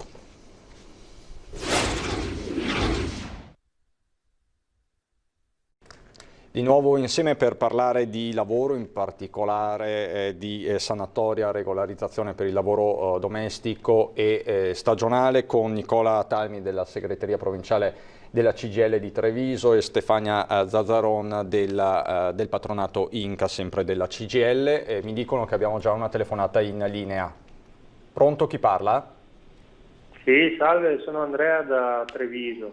Buongiorno Andrea da Treviso, prego. Salve. Niente, l'unica roba che mi lascia un po' perplesso di questa sanatoria è che viene fuori nel momento stesso in cui succede una pandemia di questo tipo. Cioè il problema c'era già a priori e nessuno se ne è mai accorto. È questo che mi lascia un po' basito. Cioè sembra quasi che in Italia il marcio venga fuori quando vengono fuori queste cose fuori dal mondo, tipo il Covid-19 che ha devastato tutto. Ma questo problema qua non era visualizzabile già anni addietro. Certo. Robe da matti, sembra quasi che adesso, la Bellanova ha fatto questo decreto, tanto di cappello, per carità, però questo problema qua è 20 anni che c'è. Quindi adesso io andrei a pescare chi ha messo a nero queste persone e non le andrei quasi a premiare perché le regolarizzino, ma andrei a penalizzarle, in senso, tu mi hai tenuto in nero una persona per 4 anni Adesso che mi dimostri che l'hai tenuta a nero puoi regolarizzarla. Sì, ma te che l'hai tenuta a nero adesso io ti punisco. Secondo punto, poi levo il disturbo. Prego. Un occhio di riguardo per le persone con disabilità, secondo me il governo stesso dovrebbe darlo, perché io ho un'amorosa che purtroppo ha una gravissima patologia e vedo che è un po' messo da parte questo discorso qua. Non so se sia una mia impressione o cosa, però le persone più deboli in certa parte dovrebbero fare qualcosina in più. Certo. Io vedo che sta ragazza adesso in cassa integrazione, un domani se perde il lavoro è finita. Certo. Cioè, mi sembra un po' che siamo dormienti da questo punto di vista. Tutto là, dopo posso sbagliarmi io, per carità di Dio. Andrea, ecco grazie. Qua, una considerazione mia. No, lei ha posto due questioni etiche più che operative, certo, la ringrazio certo. per questo. Sì.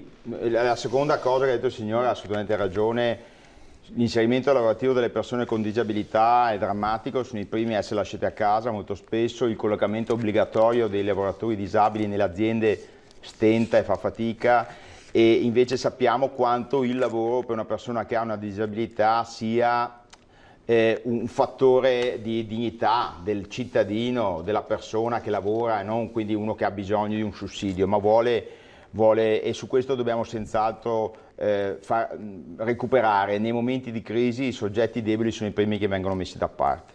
Sulla prima parte anche lì ha ragione, in realtà chi fa emergere il lavoratore che è stato tenuto in nero ha una sorta di scudo per questa operazione, e come sempre si fa in questi casi ne pescheremo 1 su 100 di quelli che lavorano in nero, perché è evidente che c'è ancora una grande massa.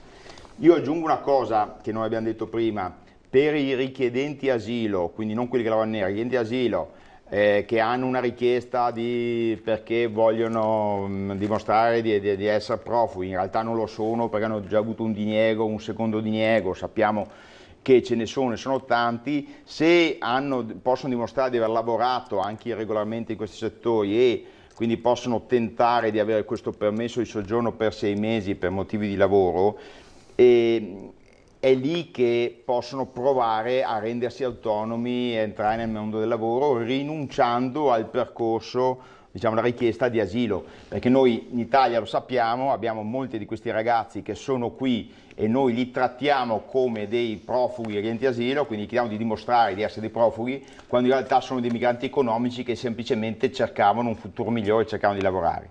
Quindi tutte le volte dove noi possiamo a queste persone dire: guarda, se tu lavori in regola, ti comporti correttamente, paghi le tasse e a questo punto ti do un permesso di soggiorno per la durata del tuo contratto di lavoro, svuotiamo le caserme, i centri di accoglienza e le forme di lavoro nero, questa è senz'altro sempre la strada preferibile, piuttosto che tenerli lì in attesa di un secondo o terzo grado per dimostrare che erano dei profughi, e per combattere anche il traffico di esseri umani che ha portato qui queste persone. Quindi il lavoro, siccome se ne trova lavoro di questo tipo, si combatte il lavoro nero, si creano forme di lavoro che servono al nostro territorio anche in una situazione di crisi, è il modo migliore per dare diritti a questi cittadini, pagano le tasse, versano i contributi, è la cosa migliore anche per non fare concorrenza sleale alle altre persone che lavorano in regola. E diciamo che di questo ce ne siamo resi ben conto 2 settimane fa con i fatti alla caserma Serena di Casieri. Comunque 10 secondi così finisco. Prego. Il signore ha ragione, e infatti per poter partecipare all'immersione non è una sanzione ma un costo, che sono 500 euro che il datore di lavoro deve versare al Ministero, perciò una piccola, non è una sanzione ma un piccolo costo, sì, c'è. Molto poco, però c'è una piccola penalità, diciamo. Niente rispetto a chi sta facendo lavorare un lavoratore da anni in nero, per cui non gli pagherà mai i contributi, però questo è.